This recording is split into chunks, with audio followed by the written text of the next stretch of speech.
got caught up in backstage banter. My ass, I was really going to let Jimmy have it because he'll be late coming in. If I'm late and Shadow's late, I don't guess we can complain too much. Oh, hell, let's do it live. Special weekend edition with Jimmy Reyes.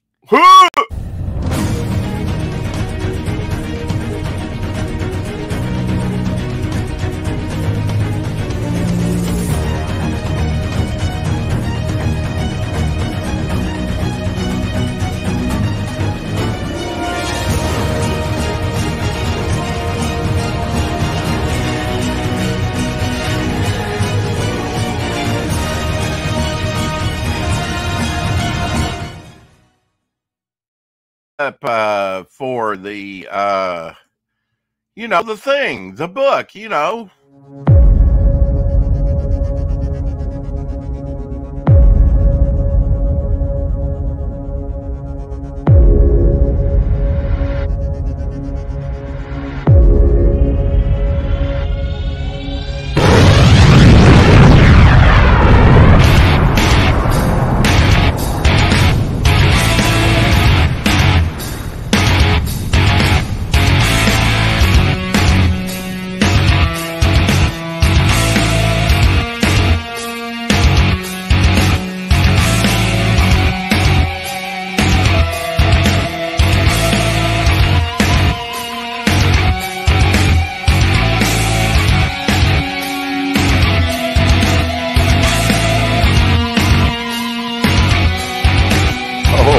mama.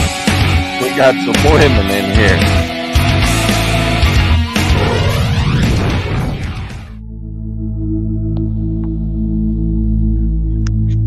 Got a hunk of bun in love. Oh, hey, hey, baby. Hey, Caroline. We got women representation in here. We got some ladies on Saturday. Hello, the ladies. That's right. Sorry, my voice is so terrible, girls. Oh my! Good news. Jimmy just got home, so he's got to unpack whatever they got. Her and Anna. He'll be in here in a little bit. Just getting ready to talk shit about it. Well, you don't let that stop you. Wow, that sun's coming in. Just when you thought my white hair couldn't get any whiter, the sun's like, look, I'm Ghost Rider without the skull. Rex is being sun bleached as we speak.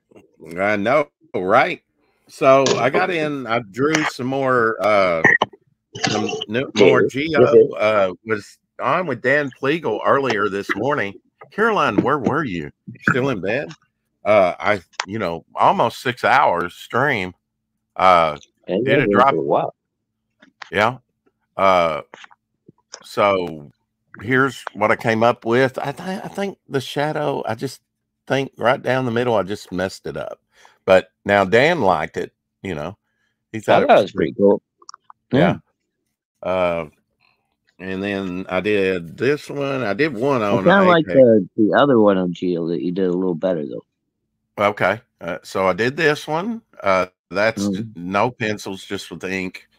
And then I did this one. I think this is the one you talked about right there. Maybe. Yep. That one. Yep. That's the one I was thinking of. Yeah. Very Kirby-esque, huh? Somewhat. Oh yeah, dude. Look at that. Yeah. I like it a lot. Yeah. Well, cool. This character was, inspired by Kirby. And then I did this one on Apex's a little bit. Oh, cool. on Rex Hex and Apex over there on Hex's channel. Yeah, I like the one you got like the little flames coming off of and stuff. That looks pretty neat. Oh yeah, the smoldering, the steam or whatever. Yeah. I got here too late. Yeah. Well, you probably went out and did some shopping or some other stuff in the house. I get it. All I can do is stay here 6 hours waiting on people to show up. Actually, we had pretty good views on that. Over 70 views on that one already, Shadowhawk. Nice.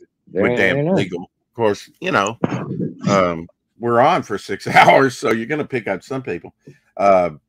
Yeah, dude, I had a hard time hearing Dan though. He was so soft. I know, his audio was kind of in and out, so. I didn't want to bitch at him though. I'm just happy to still have him around. So. Right. Yeah. I want my Goblin Girl. Yeah. Yeah. Well, he's, nearing, it'll be coming out here pretty soon. I'm kind of grateful for the delay just so that I can back the book, Yeah, I think he said he's like on what, page 65 already? So. Oh yeah. I mean, it's been mostly Billy coloring, and I know he's been doing it at a pretty good clip, but it is a big book. I think they probably just underestimated how long it would take to, oh, you streamed early. I'm sorry. I probably slipped right through that. No, I hope I didn't stream over you. Anything's possible with me. Oh, yeah. Sorry, Caroline. I didn't see you streaming earlier. I would have popped in. But we have, I don't know if I mentioned it, but we have 103 signups. Woohoo! Broken the Bancroft benchmark. Whoa. I somehow hit YouTube. Am I that loud? Am I coming in too loud? I might have it turned up. Coming in hot, Rex. Coming in hot. Coming in hot like a, that's what happens when you have those beautiful, luscious, vivacious women around. Like a wrecking ball. Yeah. I'm sorry I missed your stream. I really am, because I really have enjoyed those couple of streams where you played that game. That's pretty awesome, actually. I like it. And a good chill out stream, I just but yeah, there's things I got to do, man. There's things I got to do.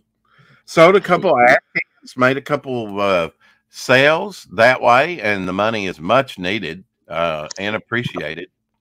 That's going to help me actually get some artwork from maybe Vic and Doc up to $1,355. I know we're over. I think it's actual number maybe 61. It says 68 backers over here, but yeah, if we can do better with this, and I think we can. But everybody's ash can was mailed out today. Hey, Carrie. Hey, Ray. Ray. Thanks for popping in, Ray. To say hi. Yeah. Nice Saturday. Drop a like on your way out, Ray. Yeah, there you go. Hey, Carrie. Like button. Hello. Why not? The voice is murdering me. That was another thing on that stream. I was, I don't know what it is, but not everybody hits the like button. That's fine. I understand people forget to do it. Had 15 likes. That's about, I mean, I've done better, but still not too bad, for me. Good. Not everybody hits. I think a lot of people just abandoned. I think a lot of people have abandoned the like button completely.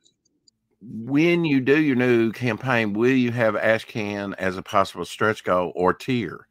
Probably will. Some of the last copies I have, I probably have enough to put a few on there, Carrie. Definitely. And I will, ship everything together in a magazine size mailer. So it should fit in there very, very well together. Oh, it should be comfortable in there. And I think I probably should just mail the book though, Shadowhawk. I mean, if I throw a few extras in, then I just do. But I think like my two backers, they got the magnets, the trading cards, they got everything with it. For Carrie, I would put everything in for you, just between us. Just so you know. Yeah, I don't know if I would include all the original tchotchkes on the second campaign. Right. Because you kind of want to keep those exclusive, I did comp some people. Welcome to the show. Not Ethan Van Sciver, but Jimmy Reyes. Hey, right? Even hey, wait, better. it's Ethan Van Sciver. Oh no, no! Don't let the hat throw you off. No, yeah. He shrunk a little bit, but a little bit. Jimmy, yeah, I don't know how much you've grown, but I mean, I'm not talking. This isn't a half joke. But you know, I went over to your channel to drop your links down, and I guess I forgot, man. You got over 50,000 people that follow you over on YouTube on your channel. I guess I have grown a little bit. I used to be at 14.5. Oh wow! And I haven't done a whole lot with it lately, so I need to get back to, you know, promoting my YouTube channel and putting more content. But that's my goal. You know, I'm going to be doing that. I got some big things going on. I got a new show I'm going to be doing. And speaking of Ethan Van Sciver, he's going to be my first guest on the new show. So oh wow, great! Have a lot of cool people on there and cool things planned. Last weekend he EFAP'd us twice. Oh yeah, cool. Yeah, and you know, that's why we gained a few, but we've been killing it anyway this month for some reason. We've gotten about a new subscriber every day. You know, it averages out to about one a day. So it's good. You know, it's the accent. It's that southern accent of yours, man. That southern charm. Bringing them in. Yeah. I'm just gonna leave. Hey Jimmy, I'm sorry to weren't you doing something with Ethan as well, or is that already was that Wreck Planet, or is that for the third one? No. I thought you had worked on something with him. No. He at one time we talked about maybe me doing some art for like a trading card or something. I just been swamped right now with Dragon Rage, but oh man, I definitely would love to do some, you know, on Ethan's books. You know, oh yeah, dude, I'd love to see you know, your version of Cyberfrog and Cell and that kind of stuff. Wow, yeah, you know, I think that would be cool. Actually, that's who I want to draw, you know. But it's like, how do you tell somebody who, you know, is such a fantastic artist and nobody draws Cyberfrog better than Ethan, you know? Yeah. You know, how do you tell that guy, hey, let me do a drawing of your character that you do so awesomely, you know? Yeah, but Ethan likes, you know, when people do their own interpretations of his characters too. So, you know, as long as you're not, you know, turning it into Battletoads or something. Yeah. or Frog G or any other frog character. Yeah. You know. Oh man, speaking of Battletoads, I love that. I love those classic arcade games. And I know you do. You got a whole room, don't you? Yeah, old games, home arcade, an actual home arcade. We which is great. He's got Phil Diaz chained up in his basement. Yeah, I swear. You know. Yeah, I think that's where he's getting all these great pinball machines and everything from. Are they original games, Jimmy, or are they like the arcade one-up ones? The arcade one-up collections, yeah. If they were the those actual, are cool though, because they've got like all the new, you know, updates and everything. Yeah, because I mean, I would love to have the classics, but they're a lot of work to maintain. They're also hard to find, you know, parts. My electric bill will go crazy, go through the roof. Oh yeah, fuck yeah, dude. Yeah. So arcade one up, you know, it's LCD screens. You know, I can run it on, you know, practically a 110 outlet and have no problem. Yeah. Well, how many units, machines, arcade machines do you actually have in your room? Do you have a number? Yeah, we're like 18 machines right now. Wow. Holy crap, dude. That's what I'm saying, man. This guy's got a game. He's got game, man. And each machine has at least, you know, 5 to 12 different games on it. You know, nice. You got the old, what was that, Konami X-Men or whatever it was from back in the day? That's the only one I don't have. It went on sale last month. I love that game. And I didn't have the... I'm going to chance it. I don't want to offend you, Jimmy, but can I negotiate for Phil's release from your basement? You know, I mean, somebody's got to fix the machines, right? Somebody's got to work on the machines. Oh, okay. It makes perfect sense to me. I mean, you know, he and his brother, they work in that awesome arcade up in Chicago. And I don't know if you've seen that. He's actually done a tour and they've got all the old classics, man. Well, Doc is pretty famous. The owner, one of the owners. Yeah. The arcade. Oh, yeah? Yeah, okay. Yeah. He they also like worked on their own arcade machine, their own game, and they have it in the back. Oh wow! And, I did not know that. Yeah. And then they have. I mean, Shadowhawk lives within sneezing distance of that place. Oh, are you serious? Yeah. Yeah, dude. I'm about 40 minutes away from the boys. Wow, dude. They've got so Primal Rage was a game that was released back in the 80s, or maybe. Oh, dude, I love that game. Well, they never released Primal Rage 2. They just did a prototype of it. The company, closed down before that prototype was ever released. Well, Doc and the guys there at the Ghost Arcade got this prototype, the one prototype, and they have it in their arcade. But I don't think they put it out. I think they just keep it in the office in the back. Wow, but, they play that thing. But that's just a reason to get on a plane and go, man. Just the chance to play that, and dangle that over. Primal Rage was like one of the first games after Mortal Kombat that came up with finishing moves and fatalities. It's like the first time you ever discovered what it's like. Oh shit! Look at this. Yeah. Primal Rage is the thing, man. I mean, it was kind of like claymation, and it was it was a cool game, man. I love the whole concept of it was fun. Yeah, I mean today. What'd you do? I can't remember Primal Rage. Do you knock the woman in the head and drag her off to your cave? What was the premise of it? You just like your two classic. You're like a large gorilla, I think. And I think the other was here. I'm sharing my screen if you want to. I think it was there was like a lion, a grizzly bear. Yeah. Okay. I forget what all the different characters were, but yeah, there were dinosaurs. And I think they actually didn't they do like dinosaurs too, a little bit, like raptors. And stuff? Think of that. You got Blizzard. He was the gorilla that was more like the abominable snowman. Yeah, he could kind of like Yeah, and then that one there is Sauron, which I can't tell what he is. If he's a T-Rex. I think he was supposed to be like a I don't know if Allosaurus, maybe. Yeah, the one that's on the screen with the monkey, I think, is the raptor one. Yeah. This must have been the late '80s because man, this got nice graphics.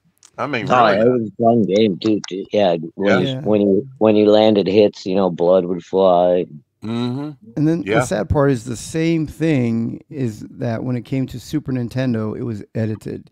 Instead of blood, when you hit them, instead of blood, it was like sweat. I see Game Boy down there. They had a Game Boy version. I guess they had a version of everything for this. Yeah, when it came to PlayStation and when it came to the Sega, Genesis, that's when it kept the blood and the fatalities and stuff. So, well, see, Jimmy, you want to share your campaign while we're just talking? Maybe run it off your computer so we don't chop it up. You're getting close to $40,000 on the campaign. I hope you make it, my friend, before you close it down. Well, we challenged Comicsgate and we said, "Hey, Comicsgate, can we make this campaign reach 38,000 by the end of the week?" Right. And so today's the last day of that challenge. It's like, can we get it to 38,000? And when I put that out there, and myself and like B.A. Turner and a couple of the other people, in Comicsgate Green Room. Oh, yeah, B.A.'s good dude too. Yeah. He's been on here with us. Yeah. Yeah, we said, hey, can you guys, this is a challenge, can Comicsgate do it? It's just a way for us to show, the support and the type of, like the achievements and things we can do within Comicsgate, And we were at like 34,000 at the time. So wow, come through and gotten us pretty close. Yeah, so, I mean, you're really close. Good stuff. I'm looking around for this, and you got it. So I just need to embiggen it. Yeah, I mean, you're $37,576. So you're about $400 off the mark at this point, and you still got time left. So, awesome. Can you play the trailer and embiggen it for everybody for us? And, definitely. We've got 11 people in here now. Hopefully, some more joining us here shortly. Hey. Did I share the audio? Oh, I think your screen's even bigger. There you go.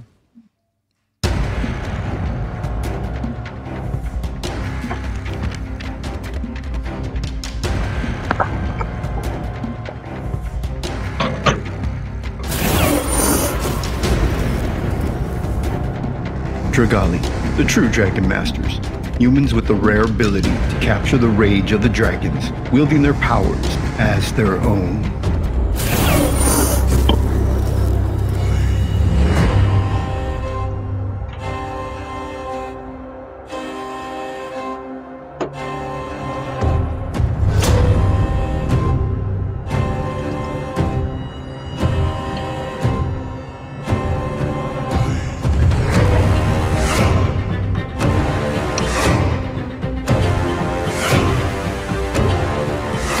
Sounds like Zilla music.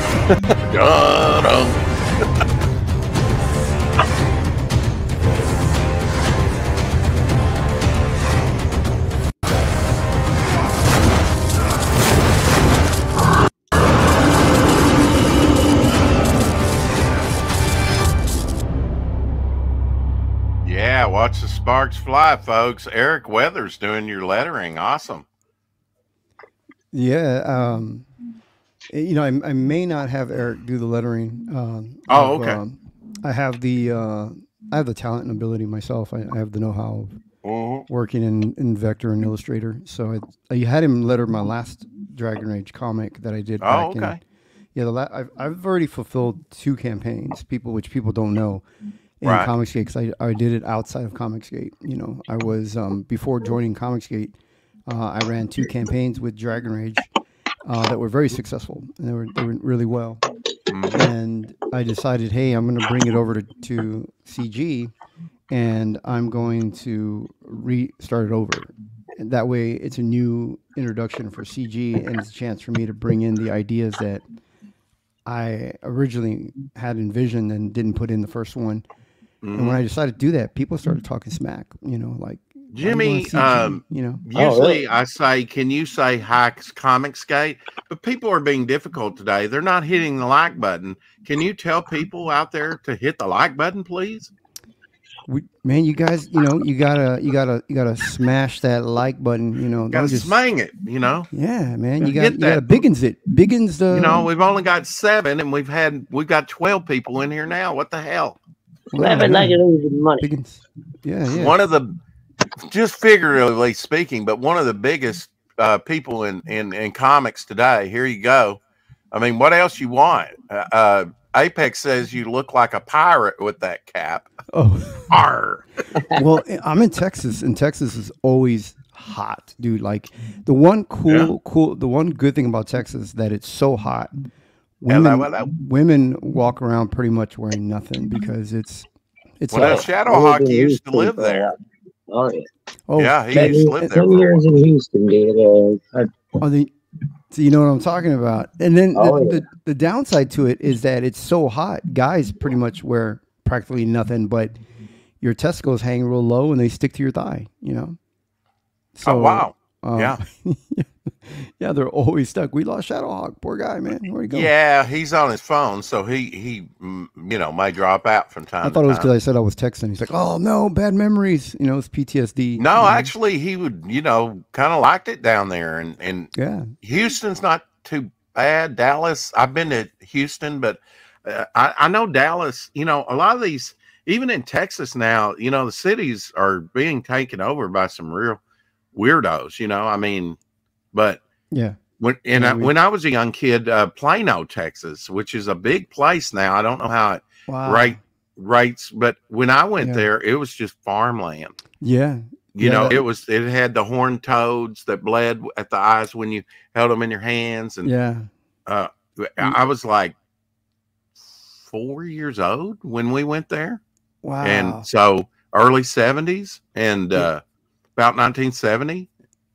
Wow. And Plano has just exploded. I would have never thought that place would have be as huge as it is.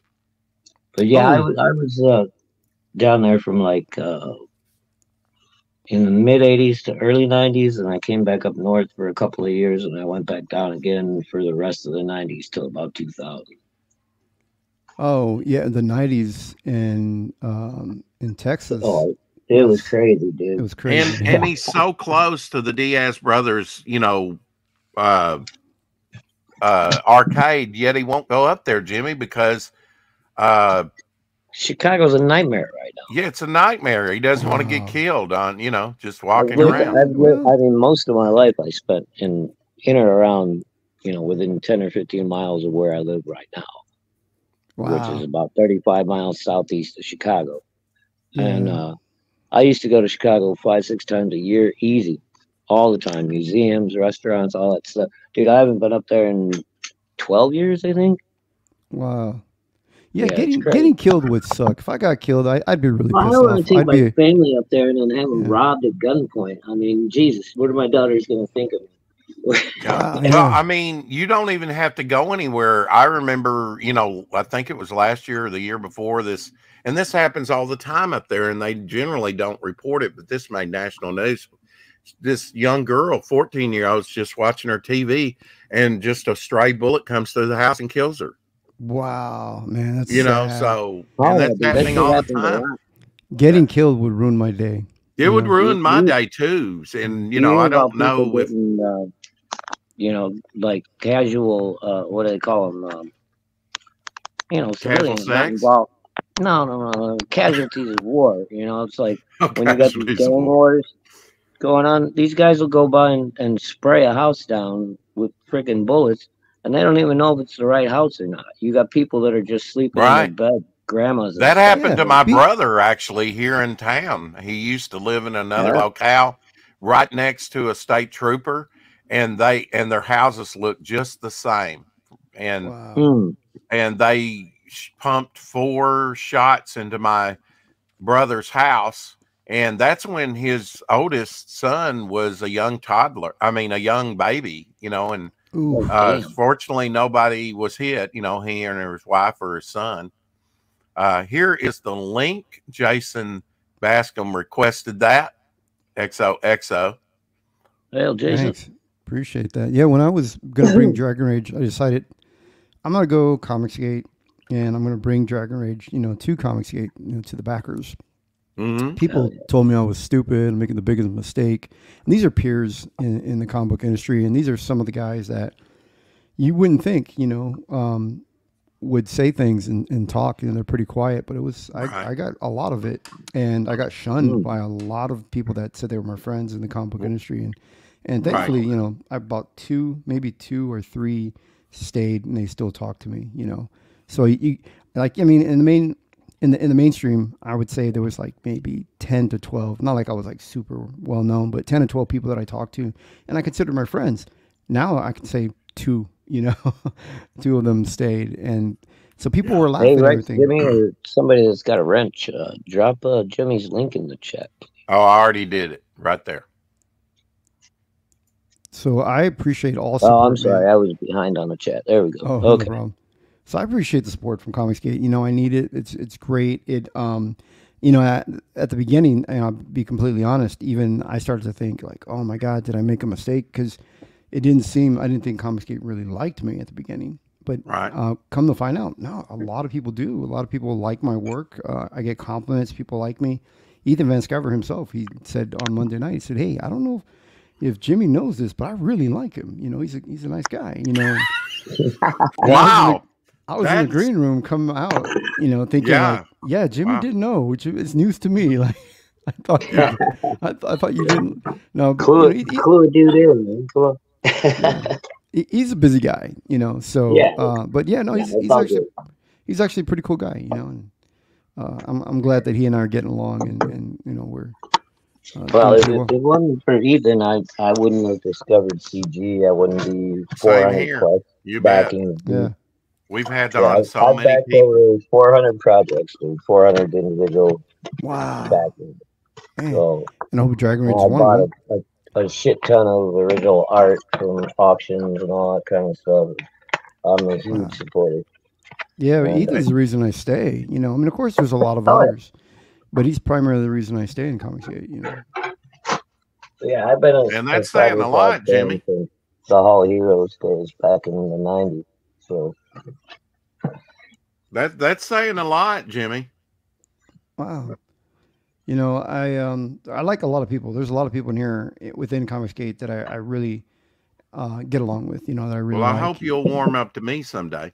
Someday. You know. I know. It's you know, it's going from freezing to, you know, cooler, thawing out a little. Yeah, and that's pretty good in wintertime. Even in Texas. And I was reminded to say the great state of Texas, not just Texas. That's right. That's right. Yeah. You're going to say it. You said great if you're going to say it right. Some people have asked me, you know, are you from Texas because of my accent? But no. You sound East Texas. Yeah. Do I? Okay. Yeah, like East Texas. The accent's very similar. I hope that's a compliment. Arkansas. See, I get called Rex-erection and all kinds of things. Wow. Thank you. I hit the thumbs down just now because Rex can't tell how to live my life. Can't tell me how to live my life. Yeah. Yeah. And I get to meet good people like, you know, Jason Unhinged, you know, Luke. I get to hang out. I mean, I've hung out with, you know, so many different people and everyone, including yourself. I mean, I like being here because, you know, you actually have a good sense of humor. You know, I like that. I like people that have good sense of humor. And I just recently met the guys over at the Man Cave. They invited me in and I said, wow, man, you know, I don't hope you guys take offense to the invitation or anything, but I don't think I want to enter another man's cave, you know. And, but it was a new experience. It was fun. You know. Yeah. Fanta was over there, right? She's Fanta's a host, I think. Yeah. She says, I love you, Jimmy. There's a bunch of good people over there. Yeah, they are. They really were. And they have good sense of humor. Mr. Good Stuff, he was really funny. And Good Stuff is awesome, dude. Yeah, Mrs. Good Stuff is a sweetheart as well. Yeah, I like it. I like the banter that we could have back and forth over there. And I wish I had more time I was getting ready to leave out the door right when they're like the stream's going to start. So I stayed as long as I could, and then I had to run out the door. Well, sometimes that happens, you know. If we get Mike Barron on for more than 10 minutes, we're doing good. Mike's actually stuck around. Last time he was on the other day, he was on for a good hour. So he tries to give us an hour most of the time. This is Mike Barron's wheelhouse. I mean, you guys got a lot of stuff that, you know, whatever he experienced, you experienced. You guys were like the same generation, so yeah, we're old folks. Oh God, really? Oh my gosh! No, actually, he's a few years older than. Oh man! Yeah, you guys were talking about your bucket list and stuff. It was a great stream, you know. You sure that was the same one? You're getting them confused, Jimmy. I think I was talking that with Dan Pleagle last night, but I don't know about Mike Barron about a bucket list. But you could be right. Actually, he's a little bit older than I. Now, I and Dan Lawless and Billy Tucci are the same age. I know that, and pretty close to. Like I'm 2 years younger than me. Yeah, I'm an old grandpa. No, you don't wish. Then you know the thing.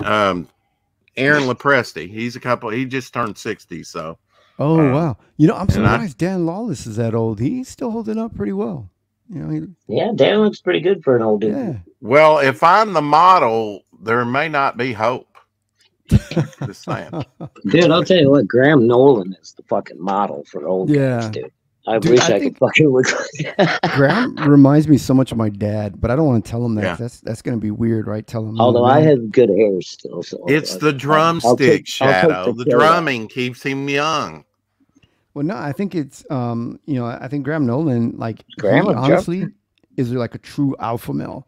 Like, this guy never airs out his dirty laundry publicly. He never bashes another man to lift himself up. Like, he's alpha no, Graham male, is dude. Like, yeah, he's totally old school, bro. Yeah, like he's confident. He's good. You know, he's a good guy. He's pretty quiet. You know, and you know, he's the kind of guy. The same way, man. He don't see nothing about nobody unless you push him.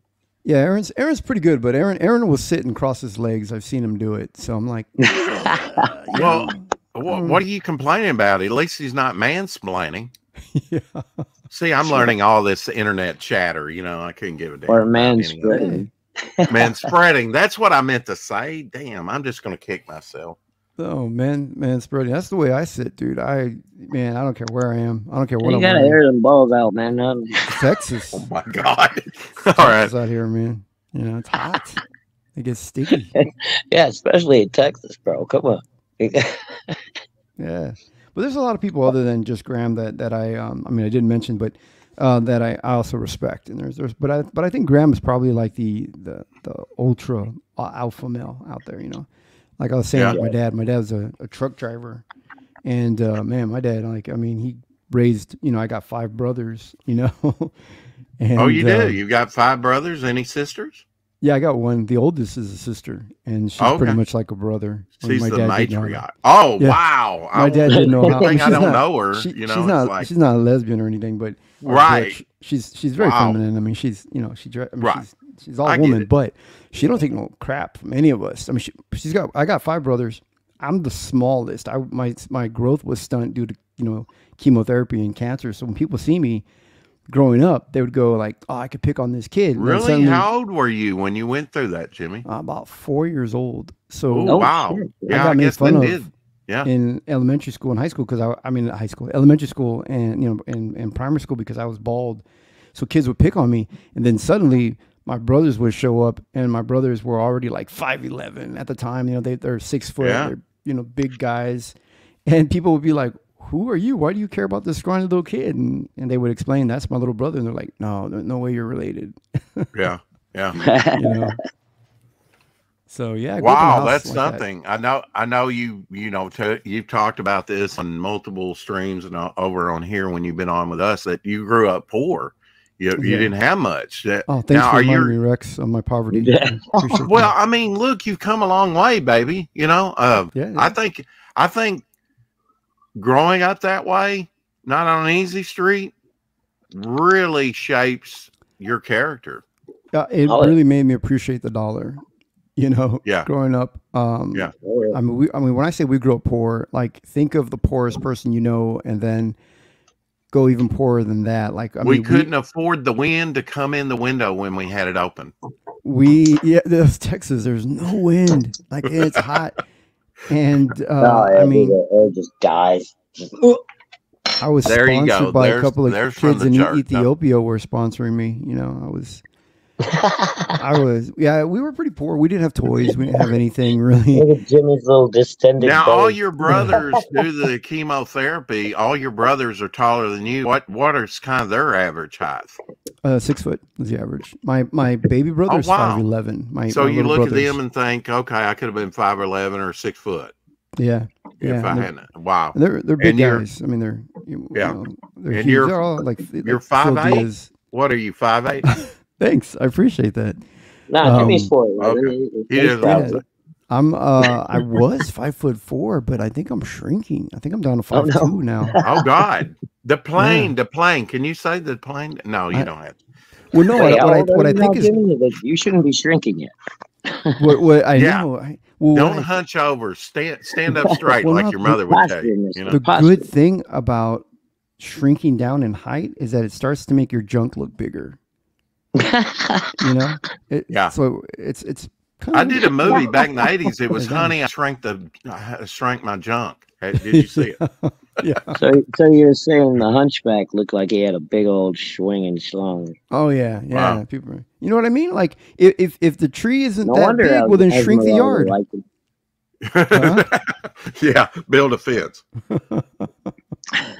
Makes the tree look bigger. Small yard makes the tree look bigger, Yeah, of course. Yeah, it's a matter of perspective, right? Yeah. Well, you're one of the biggest guys that we know, personality wise and art wise. You're going to go places. You just wait. Wow, thank you. I think you're on your way, my friend. Even Ethan says that. Ethan's like, we got to get Jimmy's campaign up higher. And he said, you know what, Jimmy's going to have his next campaign. It's going to be, $250,000 campaign. We're going to. Wow. Like, yeah. Wow. I think you're gonna blow up once people start reviewing Dragon Rage and everything. People get it in their hands. It's gonna be one of them. It was nice knowing you. He'll never talk to me again.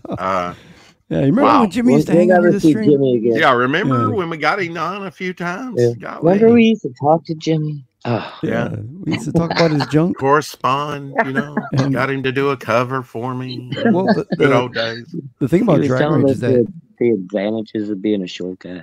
Yeah, the thing about Anna, Dragon Rage, hey Anna. Oh, they're saying hi to you, Mrs. Anna. She's doing her hair. Yeah. We so like the thing about Dragon Rage is that it's actually a book. I mean I appreciate everybody who's backing the book to support me, the creator, but Dragon Rage is a comic book meant to be read. It's actually written by a very talented writer. It's a great concept, and the thing about it is it's a book CG can be proud of. So all of the haters out there that are like, CG's putting out books you can't read, blah blah blah, whatever, are this is going to have great art and it's going to have, a good story. So, yeah. Belmont Press, man. I just met that guy. He's pretty cool too. Cool guy. I like him. Justin's awesome. Oh yeah. That circle of friends that people do, it's got all the, he was recently put one of those up and I was in it. I was like, wow, I finally made one of these. I've been in one of those. That's why his is the first one. I'm in CG. Does anybody know who I am? And then, but suddenly I'm getting compliments. People are like, yeah, we like Jimmy. He's pretty cool. And I was like, oh, you guys. Well, he was explaining that to me that it was something about interaction on the internet. And he's been on here, off and on. But I didn't think we had that much interaction, but I was floored that I actually got in one of those things finally just the other day. Well, you know that your icon kind of looks similar to another Comic Skaters icon on Twitter. I mean, is it my old one or this one? No, I'm just kidding. Well, you have Wait a minute, I kicked myself. Sorry about that. You mean this one? Oh, I didn't see that one. That's new. That's your I got a new one. Yeah, character. Yeah, because the one you had before was a Renaissance art or something. Was the one I had before was this here. Right there. Oh, okay. It looked like a Renaissance drawing when it's small. It kind of looks like Da Vinci or something. Mm-hmm. Oh, the one. Yeah. Wait. Okay. Yeah. No, I got you. Yeah, that one's good. That's much better. That one right there. This one. Here. Your character is not easy to draw, by the way. Yeah. I haven't drawn him, but a handful of times. But we've got, I think, 103 signups, and this is only day 5. So, and we got the majority of those in the first couple of days. So, we're smanging it. That piece there, Jimmy, was John Dillon. That bodes well for the project, I hope, Jimmy. And you might be bringing some of that with your variant cover that people haven't seen yet, but I have told them about it. I haven't seen it either yet, but you haven't. I want to surprise myself. I mailed you a copy of the Ash Can, by the way, for reference for some of the characters. Good. Yeah, and Dillard's a good artist. It's on your way to your house. So awesome. That kind of looks like the pamphlets that the Mormons drop off on my porch every now and then. Oh wow! Thank you for that. Appreciate that. Yeah. Because it says Devil Flyer, and I think it's the same title too that the Jehovah's Witness. But they're like, you're going to hell. Sue the Jehovah's Witnesses now, right? Yeah, no, man. You too can still own a copy. It's still up on Indiegogo. Only 100 printed. Oh, that's a very small run. A very small run indeed. I actually sold a couple and mailed them off with yours today. Awesome. So there's some renewed interest in the Ash Can. Because I drew a layout, and I think I drew about 50 different layouts, and I was just like, man, this isn't the right layout. I can't figure out. I have it in my head. I know what I want to do because this is a character that you're introducing. People don't know him yet. And I just want to make him look just badass, this is the dude you don't mess with, I mean, for one, he's carrying a pitchfork, right? He carries a he's carrying a big, if a dude's walking around with a big pitchfork, you're like, yeah, no, I'm staying away from that guy. The way I kind of envisioned it hungry, was kind of a bird's eye view, looking down on him and him spinning the trident. I drew that, but it wasn't reflecting bullets, but dynamic and eye catching. Like in video, it looks good, but when you're in comic books, like that, it doesn't work. Yeah. So I drew a couple of those, and I can show you some of those. And it just wasn't the right one. And actually, I can pull one up right now. Since I have the program open. Okay. I can show you the one that I started to lean towards. Let me see if I still have it. Yeah, this is the one right here. And I know you have to have reference for the other characters that'll be on the back of the cover, and even with the ash can, I'll probably have to send you a reference for one or two other characters. Justin, love you, buddy. Where's my catchy? My my main focus right now is Devil Flyer, and I thought you were going to say Dragon Rage, because I know you have been singularly. That's definitely my main focus. But right over here, so I was playing around with oh man, it's doing this thing backwards here. Here it is. So you can see my little thumbnail that I work with first. So I sketch out real fast a little thumbnail, and then I go. Okay. I go, all right. I just sketch it out in my head real fast. I imagine it in my head, and I sketch it on there real fast, real scribbly. I know it may not look like anything, and then that's enough information for me that I can just go over and start drawing them out. So I started drawing them out over here, fleshing it out just a little bit more, and I'm thinking about having him like hold the staff or the fork that he's got, the pitchfork, and but that helmet, man, it is so hard to draw it and make it look cool, and yeah. So I'm going to continue, just keep going with these little thumbnails. I was going to ask you, what you felt was hard to draw about him, and you're saying primarily the helmet, right? The hardest part is that helmet, getting it, the beak, because I want his beak to show, but I don't want it to look like he's a goofy guy with a big put on. Right. Yeah, you don't want it to look like Gonzo from Muppet me. Oh, self-insertion here. I see what's going on here. Yeah, you're pulling a Von Coleman. Everybody's putting themselves into their books. Yeah. So I started doodling around with little sketches, but they always start like that, little thumbnails, and I just play around with it. And then once I have this drawing, I could even crop it and zoom in a little more just to make it, a little more impressive on the cover. Oh, and the wing could go to the back and then maybe fade into the darkness or something, on the back cover. Since I still don't know what the other characters look like on the left side yet, I don't want to go spend too much time on this one and then go, damn it, the layout doesn't work. I need I need to know what the other character. I know one of them's a female, and so, but a wraparound cover. I mean, it gives me more real estate, but man, it's a lot of work. Yeah, so, Eric, he's doing a wraparound. He's doing a wraparound cover. Yeah. It's going to be front and back, and it's pretty cool. So I want to stay true to your original concept, but I still, it's my job as the illustrator here to make it. Give it a little juice. Yeah, to make it, just make it badass. And the whole reason for a cover is that you're trying to create. For one, you want it to be, eye-catching. And then the other thing you want it to be is that you want, whenever the consumer sees it, you want to create an emotional reaction out of them where they go, whoa, hey. Well, Shadowhawk, you're a super backer. You backed over 400 campaigns. Does this excite you, this Devil Flyer by Jimmy Reyes? Oh, yeah. I'm looking forward to seeing the rest of this, man. Well, I mean, this may not be I want to see what Jimmy does with the wings, because I like that. So far, everybody we've had do fan art and stuff, like the really good ones.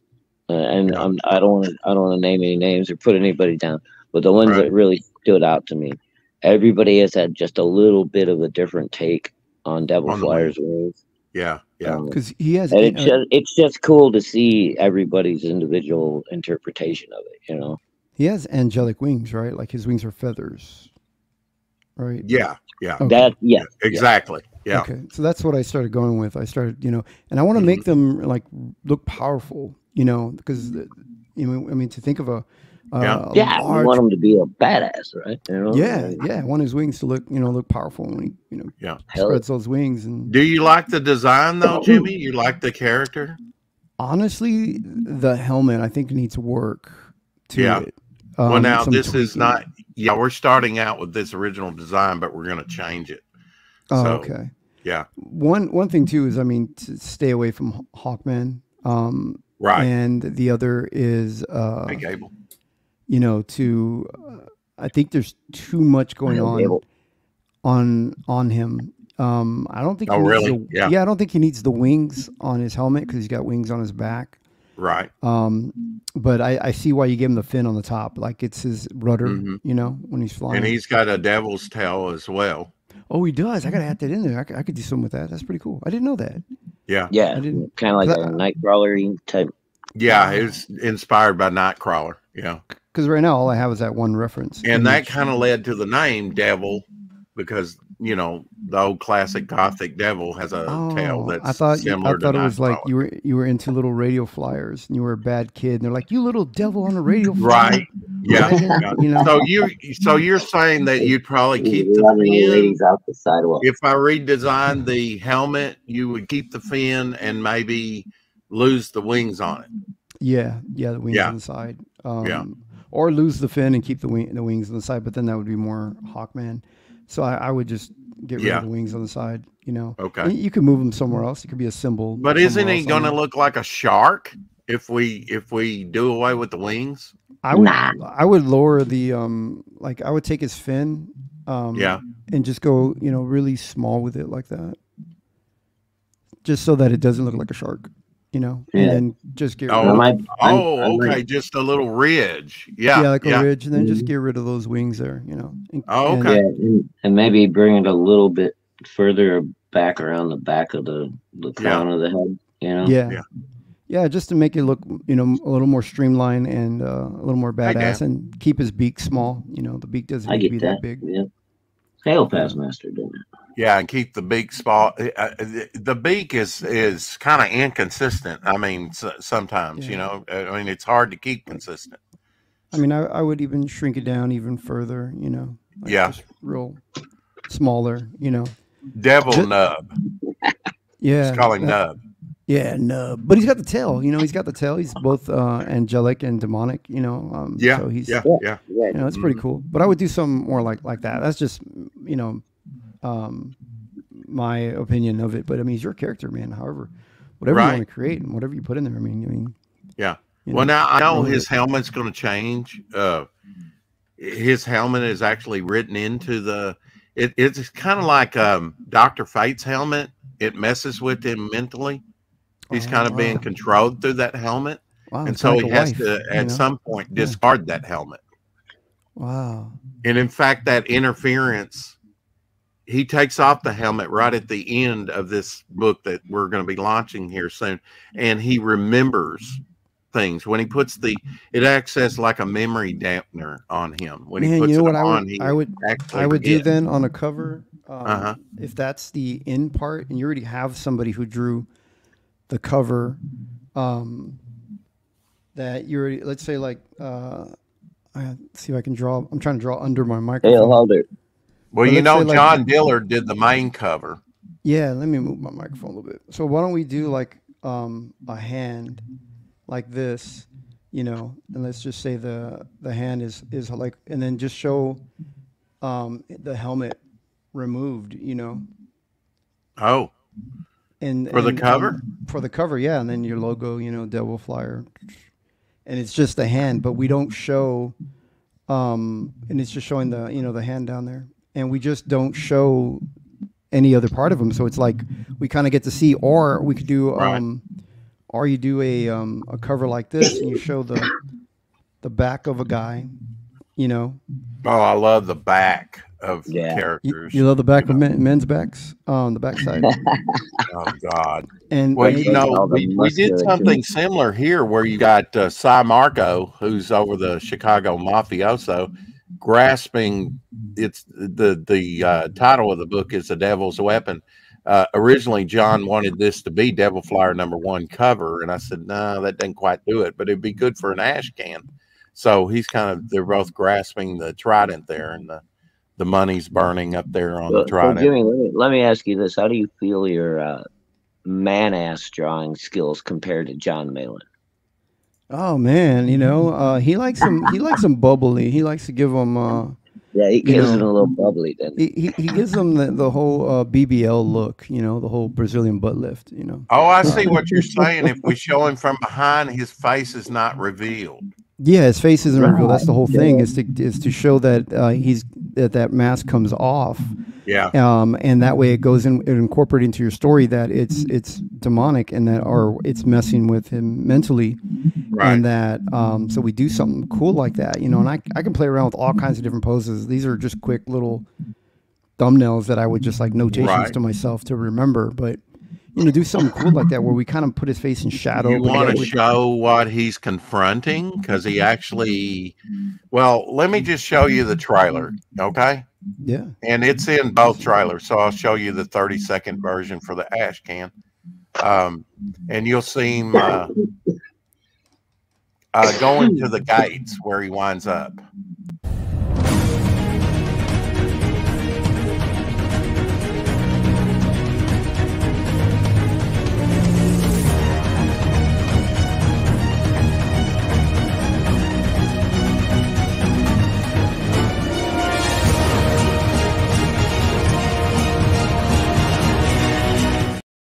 So there you go. Oh, so if we did like that we could do some kind of perspective. He opens up those skull-like gates. He's in a hellish realm, and this big kaiju demon is there. Kind of gave away the ending. Anyway, dope. I've been a bad boy. Devil Flyer no more. Yeah, that'd be a good little thing, wouldn't it? He's going to be around for a while. Rex likes men's backs, grasping tridents, confirmed. Here. Oh, yeah, you could have him in front of the gates or something. That's kind of the climax of this story. He actually does enter in those gates, and what you see is Smolder. And that'll be he'll have reference for the gates and everything once he gets the ash can. So. I can give him the file there with all the Devil Flyer story that he can draw upon for inspiration if he wants. Yeah. Oh, well, all of a sudden Rex is all fancy. You know how to do a file now. All right. Well, no, I've had that. Sending it to him's another thing. Yeah, we could play around with it and still have his helmet, Yeah. Sorry, it's crappy. I'm trying to draw. If you could see under my mic, I'm trying to draw under the microphone, and my pen keeps hitting the mic. But right. It's demonstration just to give you the idea. I mean, there's a whole different concept. But then I think what's really important is the story. Visually, the image has to tell a story, and that's got to be a reason for it. Rather than I've heard so many people say that, Jimmy, is that they want covers that are related to the story. Otherwise, it's more of like a pinup, which you can do, but they really like that it ties in with the story. Yeah, and this is kind of the end of the story. That's how comics used to be. I mean, sometimes they would completely trick you and make you think it was about something it completely wasn't about. But most of the time, it was related to what was going on inside the book. So I don't know. That was part of comics I loved as a kid. It was like you could tell just by looking at the cover. Oh shit, it's gonna have the Rhino or whoever was going to be the villain. Yeah, Joker, we don't want to clickbait people on the cover, be like, look at this, and then doesn't even happen in the book, Exactly. Well, I started off with, on the splash page, he's all chained up and sinking in the water, and then you go back to a double page spread, Jimmy, with the story of him like over Chicago. I'll show you visually so that I get you right into the story. Kind of like, I think I probably got this from a Marvel team up, with Spider-Man sinking, but he's got he's sinking there, and you don't revisit this scene here till 16 pages into the story. And then I went to the Kirby double spread. You know, Kirby would do that a lot. Some of that was used by John Byrne in the X-Men, time to time. And this prototype comic kind of said, yeah, I need it, you know, big like this, epic. So that's why it's magazine size. Because John actually drew this to scale. You know, of a regular comic, very, very small. Oh, yeah, yeah. So it needed to be blown up to this size. And I said, yeah, that's what I had envisioned, something, you know, grander. I like the idea now that we know that he goes in front of the pearly gates, or he goes in front of the gates, and he's got his helmet removed, but we don't see his face, you know, because of with the wings in the back. And it's a tough thing to draw, but I'm up for the challenge, you know. Okay. It's not really the pearly gates. It's well, I'll show you again. Oh, it's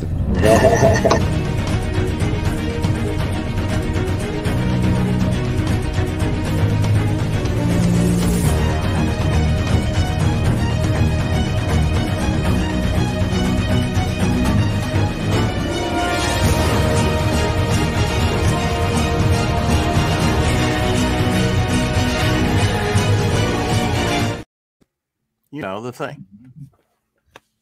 Yeah, I think it'd be fun to draw. You know, ominous looking. Ominous looking. Yeah, I'd like to do that. That'd be okay. Cool. If you want to incorporate that in, sure. Yeah.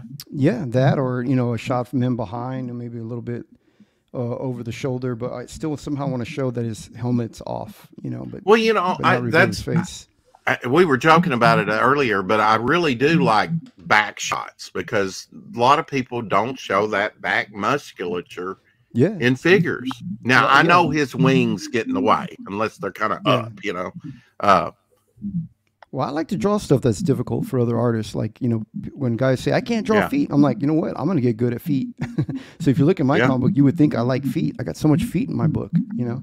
Mm-hmm. So drawing the back, you know, I can draw the back. I mean, you know, it's not really a big issue for me. So, but I like to draw that and draw the wings. I know drawing wings from behind like that is very difficult, but that's what I like. I like a challenge because you like a challenge, keeps it fresh for me. You know, it'd be pretty cool to actually see that on the cover, the gates, because that happens towards the end of the story, and you're gonna like, when is this scene gonna happen? You know, so it kind of takes you all the way to the end of the story.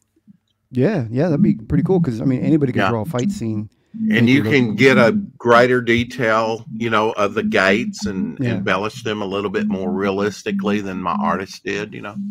No offense, there's a lot to play around there. I'll send you the file then so that you can see those pages and blow them up. Hopefully, you know. Definitely send me all the reference you got, man. Because I mean, I don't know this character, and right now I'm just drawing figures. You know, and it would help that way. Yeah. Well, you are right. He is kind of difficult to draw. I'll give you that, man. He is, you know, I've only drawn him a handful of times, you know. Yeah.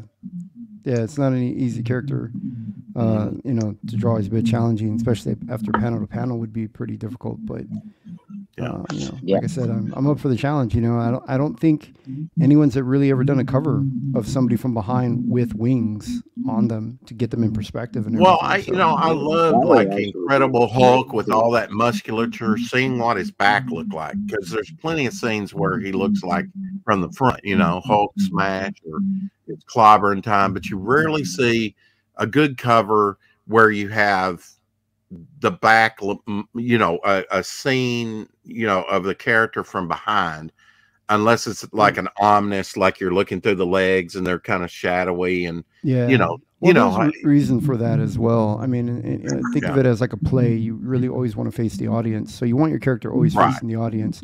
But in this case, it's part of the storytelling. We're trying to keep, we don't want to reveal his identity yet, but we're trying to show that mask is removable and he's in front of these gates, these mysterious gates. You know? And it would take you to the end of the story. Yeah, I think it would. Yeah, we'll see if that works out for us. And I would love to see what you could do with the gates too, you know, just to make it look more realistic than what he has in the book, you know, because he's given you a lot of, you know, like the big major skulls on there, and then I think the handles have skulls, and there's other filigree and other stuff around it. It's kind of an ornate little thing, you know, and it's in a, like, you'll see it's in a hellish realm, you know, and he opens it up, and it's basically like a lava pit and everything, and you see the creature grabbing for him, you know, it's you know, and I'm like, I had to come up with something that's like, because he really didn't, he added those last couple pages and the story did need it. And I added a couple pages too, which were kind of like a psychedelic, you know, shattered psyche thing that alluded to his origin, you know? And so there's a lot going on in there. You're not really supposed to get it till later, you know, just strong imagery of being, you know, a guy being whipped. How later? Because we've learned that, you know, I mean, you got to have the story. Can't be too late. Maybe be like, no, you buy the comics now. The story comes later. Right. You know? Well, I mean, with that, it's just alluding to his origin. Buy the comic now. The story comes as a DLC. You know? Yeah. So that's later in video games. Yeah. Well, we're not on a monthly basis, are we? But, you know, we can't crank these things out monthly, you know, unless they're 2 pages long. You're not the artist, Rex, on your book? I thought you were I'm doing another story within the book along with Doc Blaylock, where he's drawing the principal characters and I'm kind of doing the background and drawing in a lot of cameo shots of all my characters, or a bunch of my characters and things like that. It's going to be a trip. Well, let me just show you what we have on the recent trailer and everybody else.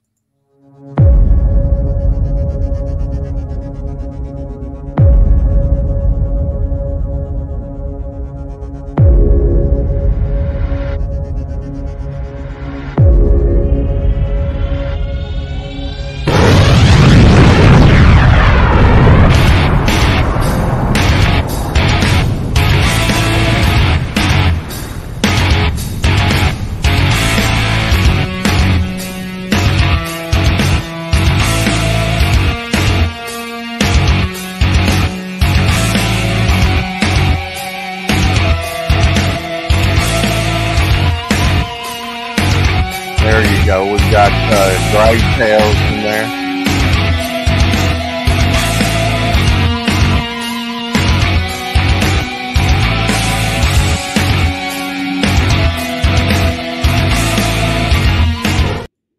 You know the thing. Jimmy ain't watching it anyway. Oh, I've seen it. I mean, you showed it to me a couple of times. Yeah, yeah. And it's funny because every time we talk, you go, hey, you want to see the trailer? And every time I go, oh, please let it be a new trailer. No, it's the same one. So I have to react every time like it's the first time. Wow.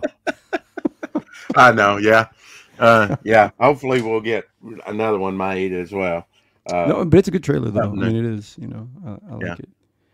Okay. Well, everybody seemed to like it. You know, it wasn't, you know, the music is more Doc Blaylock, who helped me with the trailer, but everybody seems to like that hard rock and stuff. So yeah, it's got a better rhythm, better movement to it, and especially if it's a dark supernatural book, I think it works. Yeah. It's more rock and roll. You know? I'm doing some artwork. I'm doing an 8-page story in the book. We've got Tank Ferret. He did a image for the back cover, which won't be on your cover. Yours is the only one. And John Melendez did a watercolor cover a couple years ago for the book, and we'll be using that kind of like a golden age view, and he'll be colored differently. He'll actually have a different color scheme. And then on Tank Ferret's same image, we're going to color that image of Devil Flyer differently. You know, on John Dillard's, he'll be more of the red and the maroon or burgundy. And then on the other will be the original coloring, which will be on John's cover, which will be gray and blue. So kind of a mix up, because he's kind of going through a power change, you know, because he was kind of like Spawn, Doctor Strange, and then the tail being Nightcrawler, you know, which is kind of, and a little Hawkman, I guess, or Angel, whatever, with the wings, right? So he is kind of a mashup character. Wow. that I Actually, created. Those are some of my favorite characters, man. I think I related pretty easily to Nightcrawler. Like I thought. Well, originally, and even in this story, you see sort of the Eldritch, Spawn, yellow undertone with green over it, energy. Yeah. That, and a lot of the power is in his trident, and there's a whole thing about that. Oh, it's a trident, not. I was calling it a pitchfork. I don't know. Yeah, but it's actually would be a trident. Okay. Yeah. Yeah. I mean, it sounds good. It sounds like a pretty cool, character. I know that's tough to describe. Well, it's a redemption story, I mean, it'll take a while to get to, and I'll have sub stories, but there's he's basically, we're headed toward an apocalypse that he's kind of helping bring about, unwittingly, and he's kind of being controlled, and like my ex-wife. He's got to get, me too, with two of them. Anyway, he's kind of got to get the Justice League or Avengers or Teen Titans to fight this big baddie at the end of the arc, story arc. So, wow, that's pretty cool. Yeah. And I've already, got artwork. I think I've shown you artwork. We have different characters. It's all Devil Flyer story. But when I did it, I started sticking in some back stories, and I'll be doing. Honestly, that's the first. I mean, that's the first time you showed me something that was new. I hadn't seen. Oh, that really? One. Yeah, I know that was in the ash can, but I hadn't seen actually seen the original. Yeah, this is done by Doc Blaylock in acrylic, and it's going to be a tapestry on made into a nylon. I like how you guys got real generous on the length of hair in his crotch. Yeah. It'd be funny though if that long, ZZ Top beard in the middle of his crotch, and he's really hiding a little winky in there. Yeah.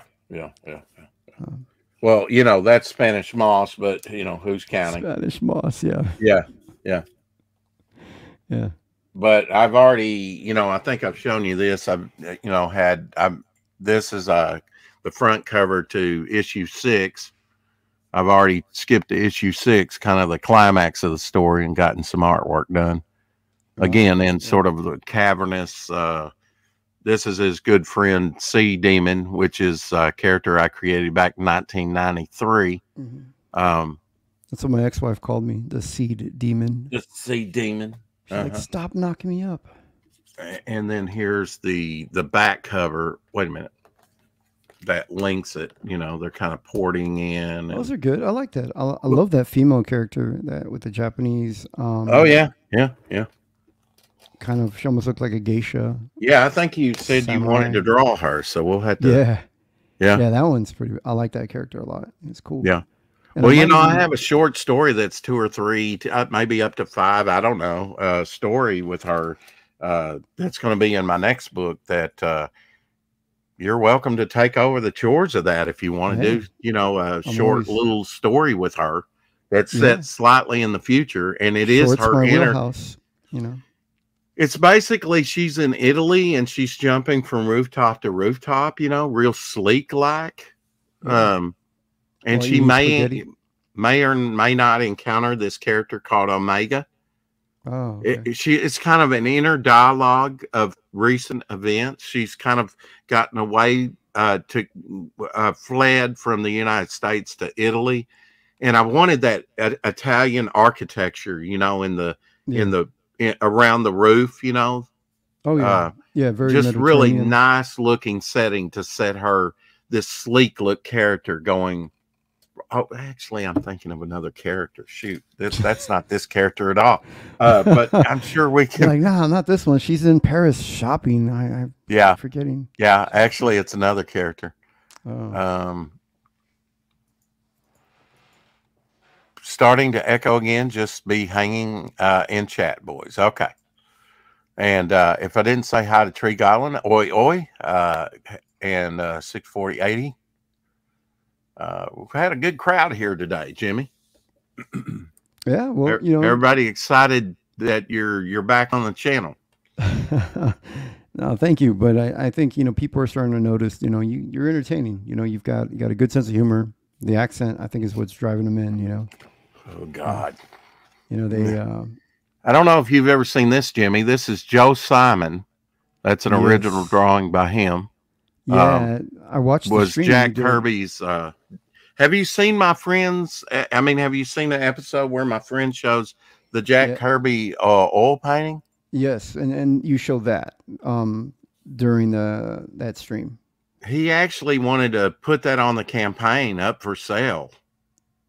Yeah. Hey, I mean, what would you ask? I mean, I think like Doc Baylock, he said, take it to an insurance and see what it would take to replace it and put that. But I don't think we'd have any takers. But I don't want to just give it away either. Really, you know, I think like Heritage Auctions would be the audience to get. You know, I mean, you know, I mean a Jack Kirby painting that he would do from 1972. Yeah, to clear his mind, you know, from comic books. You know. Yeah. There's a lot of artists that I know a lot of artists, and when I go in their studio, they've got paintings of like plants and flowers. I'm like, dude, you draw killer, sexy, hot chicks in comics, and then here you are painting a plant in oil. Yeah. You know, but people are like, yeah, it's because, you know, art becomes your job. You need a creative outlet. You still a lot of people don't even know that Jack Kirby picked up oil painting, you know? And I'm told he did a lot of those desert scenes when he went out to California, you know, from New York. But you need that creative outlet. You need something different, you know. So what I picked up is I picked up I'm painting as well. I mean, I go around and I paint women's toenails, just strange women. I just walk right up and see that material like that. I would think that the Kirby estate would want it, just for, you know, want it back. I would think so. I would think, you know, I would try that. You know, I think that would be a really nice way. It would be, you know, respectful, but I'm not sure that they're going to, I mean, if he's looking for top dollar, they're not going to pay the top dollar. Yeah. Heritage Auctions would be the way to go. I think Kirby stuff's probably undervalued anyway, Jimmy. Yeah. And that's why I wouldn't put it in a campaign. It's, to be honest, it's too big. It's too big. There's no campaign out there big enough for Jack Kirby's work, you know. Especially an original oil painting from you know, 50 years ago. Yep. Yeah. You know, I mean, who even has that? You know, very few people have an original Jack Kirby painting of, you know, even if it's watercolor. You know, sounds like there weren't that many out there. You know, like there was just I'd imagine. I mean, he was so busy; he was drawing all the time that, you know, these. Well, you know what a legacy he and Roz had. I mean, they entertained people when they were in New York, like Marv Wolfman and Lin Lin, talk about being 10 years old and then going over there, and then decades later, when he went out to California, it was like Steve Rude and other newer artists used to go over there when they were young. He would take phone calls. People would, you know, call him up. And he'd talk to people. And you never left hungry. Roz would fix you sandwiches or something. You always ate over there. It was, you know, can you imagine that? I mean, it's you don't have that today, you know? No, Glenn Fleming flew twice and actually has that on DVD if you don't have that, and did a book about his times that he flew from the UK over. He's the one that's going to be doing the John Buscema and Jack Adler book with me, among other things, hopefully. And he does like a quarterly magazine. He might want to get you in there. You know, he's done one with Russ Leach, who I'm working with also. He's doing a couple covers for me. Wow. He's his favorite artist of all time is John Buscema. So yeah. I mean, you know, John Buscema has influenced, I mean, generations. Like Frank Frazetta still influencing new generations, and John Buscema is the biggest influence on me. Well, he's in a study, you know, you and I looked over, you know, some of the John Buscemas I have, and just the angles, just the, I mean, very I mean, you know, the most effective, clear-cut route to telling the story. He's a master at that, especially with Savage Sword of Conan stuff. He didn't put in unnecessary lines. Like every line, you know, defined a shape or form. And he put in minimal lines that he needed to when he was roughing out his layouts or his gesture drawings. But the angles are there. And you could tell what it was. I mean, with 5 scribble lines, you could already it's Conan, you know.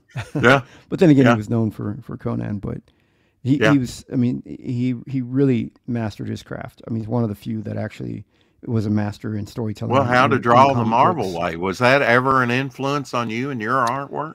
I was, well, I found Jim Lee's artwork and went, wow, Jim Lee. I mean, it's amazing, right. you know.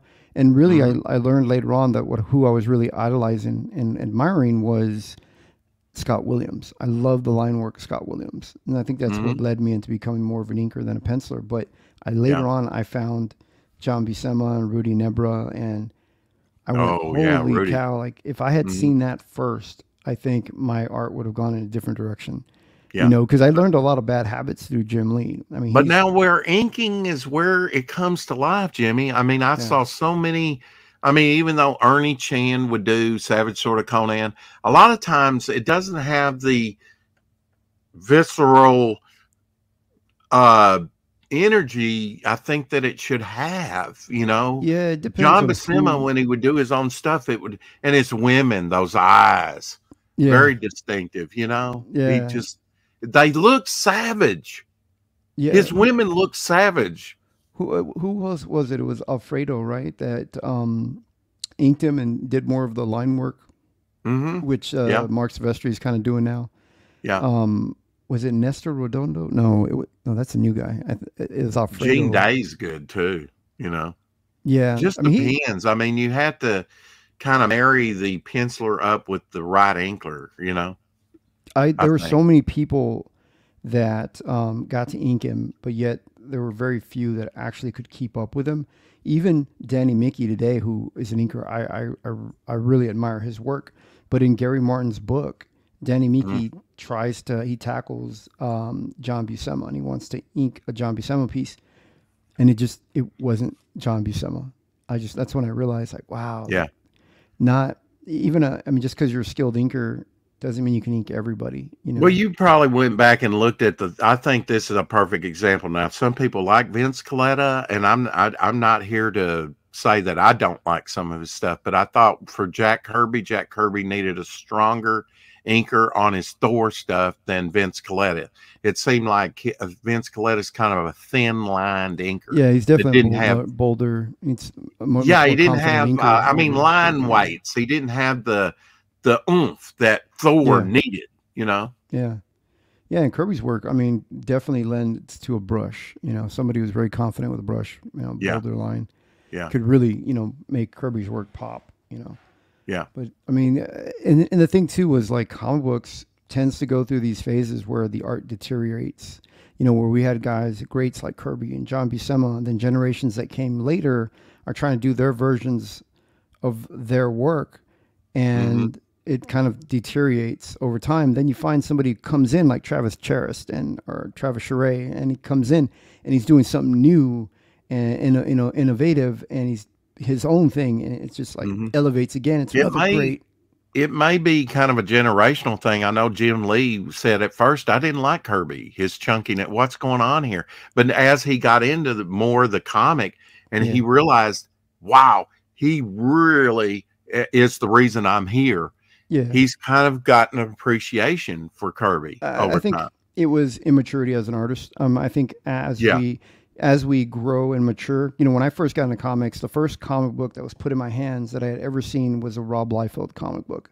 And I thought, okay, this is comic books, you know. Right. And then later I found Jim Lee, and I went, whoa, I've never seen this before, you know. And as I matured, I look at Rob Liefeld's work now, and no offense to Rob Liefeld, and I know he's very sensitive, and he's going to block me if he sees this, but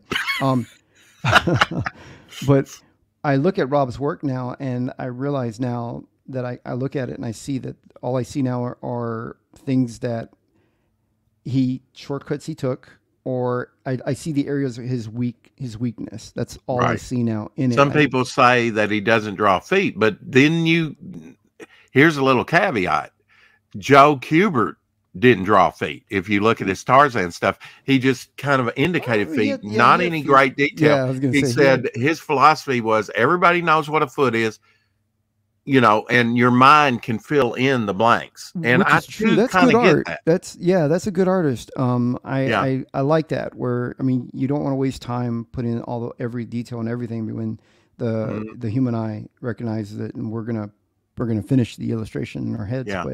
But when I was looking at, like, Rob Liefeld just did, he did a drawing of Lady Death, and it was a very stiff, static pose. And I went, where's the dynamic? Where push it forward, man. I mean, he's been in the industry for so long, but don't just go, I'm Rob Liefeld. My name, other than that, just put your signature. If you're just going to do that, sell it with your signature, Rob Liefeld. That's it. And he did Lady Death, and it just wasn't a dynamic camera angle. The anatomy wasn't correct.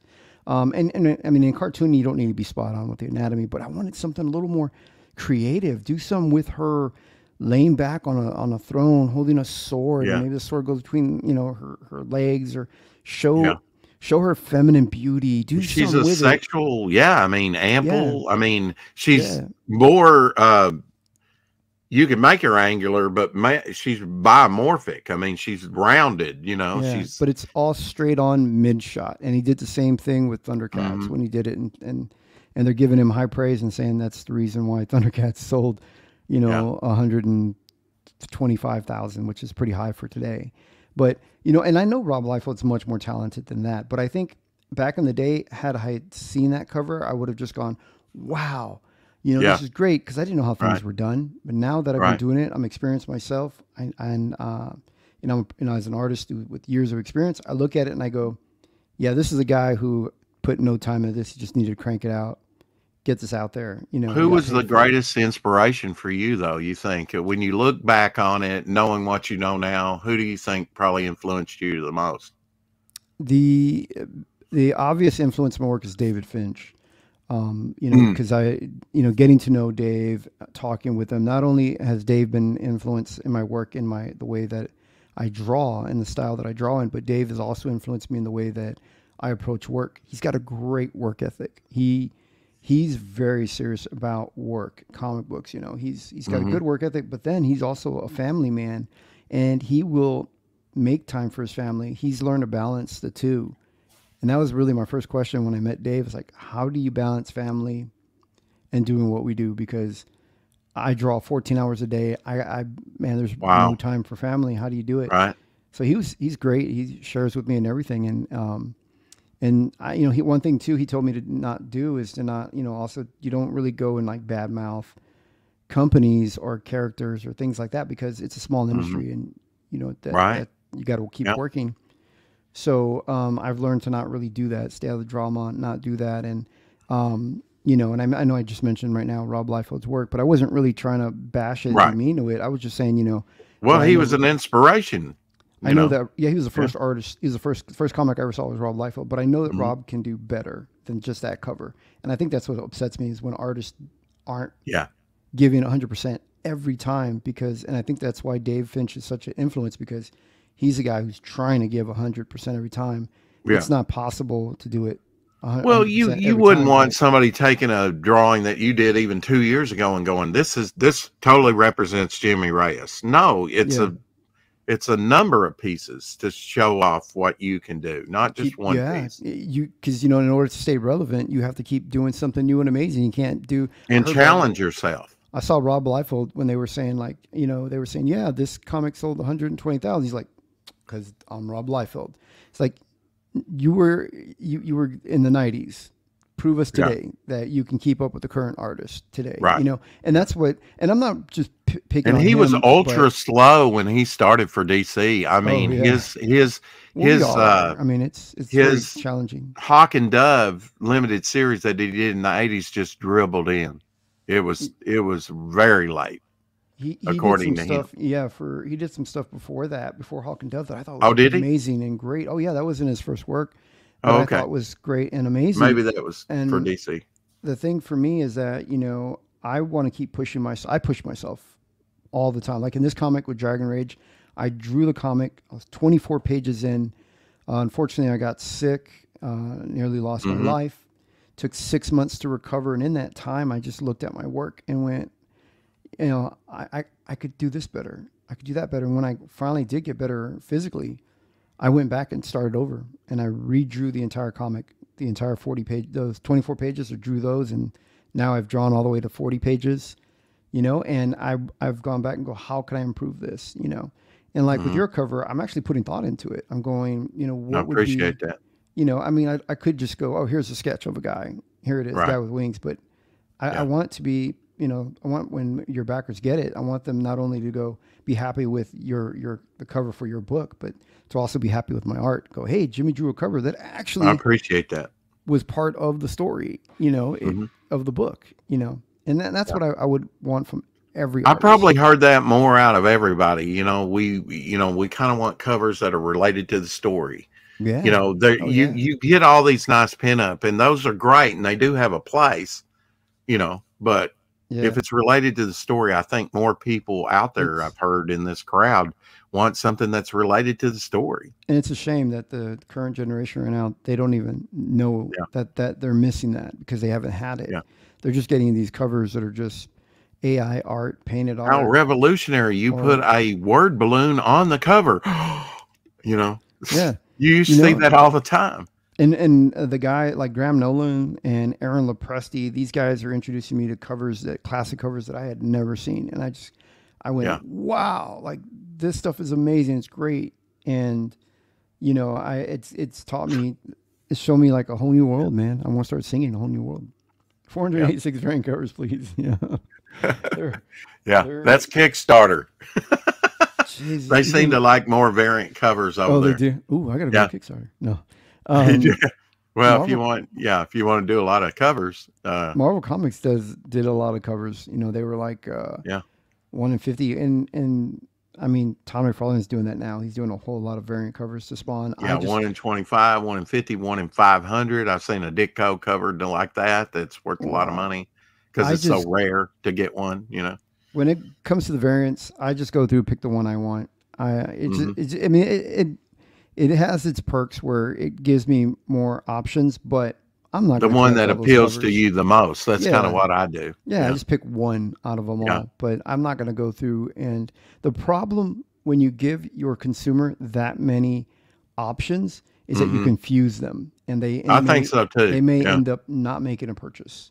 You know, because you know it's like a salesman. You know, when you or like they taught us as artists. I used to work for an advertising agency, and they taught me, okay, we had to make a presentation to the client.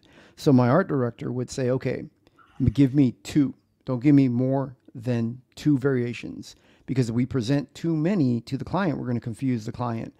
So we go in and we just give them 2. So that way they felt we made a choice. We picked one that we want. And really the whole time we were steering them to because we know advertising, and that's what they're paying us for. But of course the consumer's like, I want to have a say in it, you know, the customer, you know, the client, I want to say in it. So that's what's happening when you create all these variant covers that are out there. You're just confusing the consumer, and they probably aren't going to end up buying any of them. Yeah, Shadowhawk says he usually gets the main cover and whatever variants he likes best. Yeah, there's a few. Which you have 2, I guess, variant covers, because you did like 3 covers yourself, right? A wraparound and maybe a couple. And I did 6. David Finch did 2. I did 6 covers, and now I'm regretting it. Going, man, why did I do? Because on the printing setup, you're going to have to set up differently for each run of those. Every single one. But each time I would take my campaign and I'd go to a different live stream, people would go, well, what about the sexy cover? We want a female. We want a sexy cover. So I'd go back and draw one, put it on the campaign. And people were like, well, I don't want the girl with pink hair. I want one of a dude. You know, I like my men on my cover. I'm like, this is the instance where they confused the artist and were steering you, right? Yeah. So, but it was really my first campaign within a whole new audience. So I wanted to make everybody happy. And so I ended up with 6 covers, and then I said, that's it, stopping right there. But the next campaign, it's just going to be 2 covers, I think, 2 or 3 at the most. I don't think I do. Well, I mean, how can you turn down 2 David Finch covers though? And you did one on your featured tier. That's just his pencils. I love that. I love seeing, you rarely see that, but I've always loved that, seeing the raw pencils. His work's amazing. I think, it's beautiful just in the raw and the pencils. You get to see the process. Yeah, you get to see it and without anyone else touching it. And I put it in a tier, and people went, Jimmy, put it behind a paywall. I'm like, okay, let's not forget here, this is how I feed my family. This is a business. I have to make money. You know, so that's when I learned who are my true supporters and who were there just like talking smack. People were just there to there were people there to make comments who weren't even going to back the project. But those that backed the book, they understood like, okay, I mean, this is how he makes money. You can't offer these covers for free. And so I said, well, then I'll get a second cover. I have a second Dave Finch cover. I'll put that as a regular price. Right. And then there were those people. Fire cover.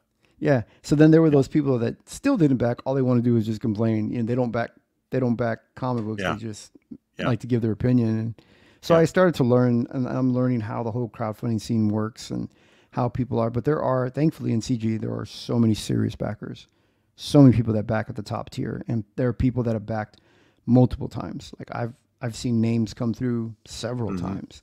Yeah. And I go, wow, I'm so grateful for those people. You know, I got to put something extra in there. I'm actually glad that while you're working on it, that you left it up, because I know you were wanting to shut this campaign down around October, about mid-October. Yeah, my first campaign, I ran. If you look at my first two campaigns, I ran each one 30 days, no in demand. Just the John Malin method. And now plus at the time I was working with John Malin, so. Yeah, he was definitely influenced. But what I did was I said 30 days. If the book funds in 30 days, that's great. I just want to get my book out there. And then I learned, well, I want to get my IP out there. Well, this time around, I want to get to the point where I'm making money. I can support my family. Yeah, and it gives you time to work on the project. You know, if it's not, you know, if you don't launch it complete, you know. Yeah, I talked about not going in demand. And Ethan was like, not going to hear any of that. Go in demand. And so I said, all right, well, I'll give it a shot. I'll try it. And to be honest, the best decision I made is going in demand, because so many things come up along the way that, you know, I like getting sick, taking longer to get stuff done. Prices I've seen campaigns make more money in the in-demand time than they made on the campaign when it was live. Yeah, because it takes time to build up momentum and get the word out there, you know, and but like unexpected expenses come up. Like for me, we had paper shortages and prices going up now, shipping costs going up. And it's like, ooh, if I if I hadn't gotten sick, put my book out 6 months earlier, the prices would have been different. It would have been fine. But I need these extra funds just to be able to cover these additional costs. And so I'm so grateful to the people that are backing now, you know? Yeah. And I hope you hit that 40,000 mark. You're pretty darn close. I just hope you hit your, you know, mark you were actually shooting for. Yeah, 38,000 is what the challenge we gave the Comicsgate. You know, we said, hey, because it was a challenge that started because of people don't know I don't air out things that are going on, my drama. You know, because I learned that from like my father, who like Graham Nolan and like guys like that, alpha males don't air out their drama. You don't even you think these guys are rocks, you know, because you're like, dude, nothing moves these guys. But there are things that happen, but you just don't hear about it. And so for me, I'm mentioning it now, but the thing that was happening to me is I was getting picked on and made fun of by my mainstream friends. They were laughing at Comicsgate, and they're taking, you know, they're using me and telling me all these things and laughing about all this stuff. And, oh, they're leapfrogging campaigns, and oh, they're doing this, and did you hear that, and blah, blah, blah. And I'm just like, you know, hey, man, I mean. I think David Finch had some good advice. I think he gave you solid advice. It's a small, you know, circle of whatever, of pros that do this for a living. And you don't really need to criticize, you know, if you're going to be professional, whether you work for Marvel or DC, one of the big two. But I mean, and there's other larger, you know, there's other pieces of the pie out there as well. Whether you ever do any backroom deals or do anything besides crowdfunding, you still don't want to shrink the pie by criticizing it. No. And, you know, the thing is, like, these guys, like I said, were saying all these things about Comicsgate and telling me I made the biggest mistake and all this stuff. You know, I mean, I'm not the first person that they've done this to, you know, but they were trying to do it to me as well. And I thought, you know what? And I thought, you know, I don't think these guys are really my friends. I mean, for one, they should be encouraging me, you know, as their friend, regardless of where I'm at. You know, they would want to see me successful, you know. So I realized, you know, okay, these guys, for one, They aren't really my friends. And then the other thing was, at the time, B.A. Turner said, hey, we need to get Jimmy's campaign up. Let's just start boosting it. And he just started doing this, and it was coincidentally at the same time. So I said, okay, well, you know what?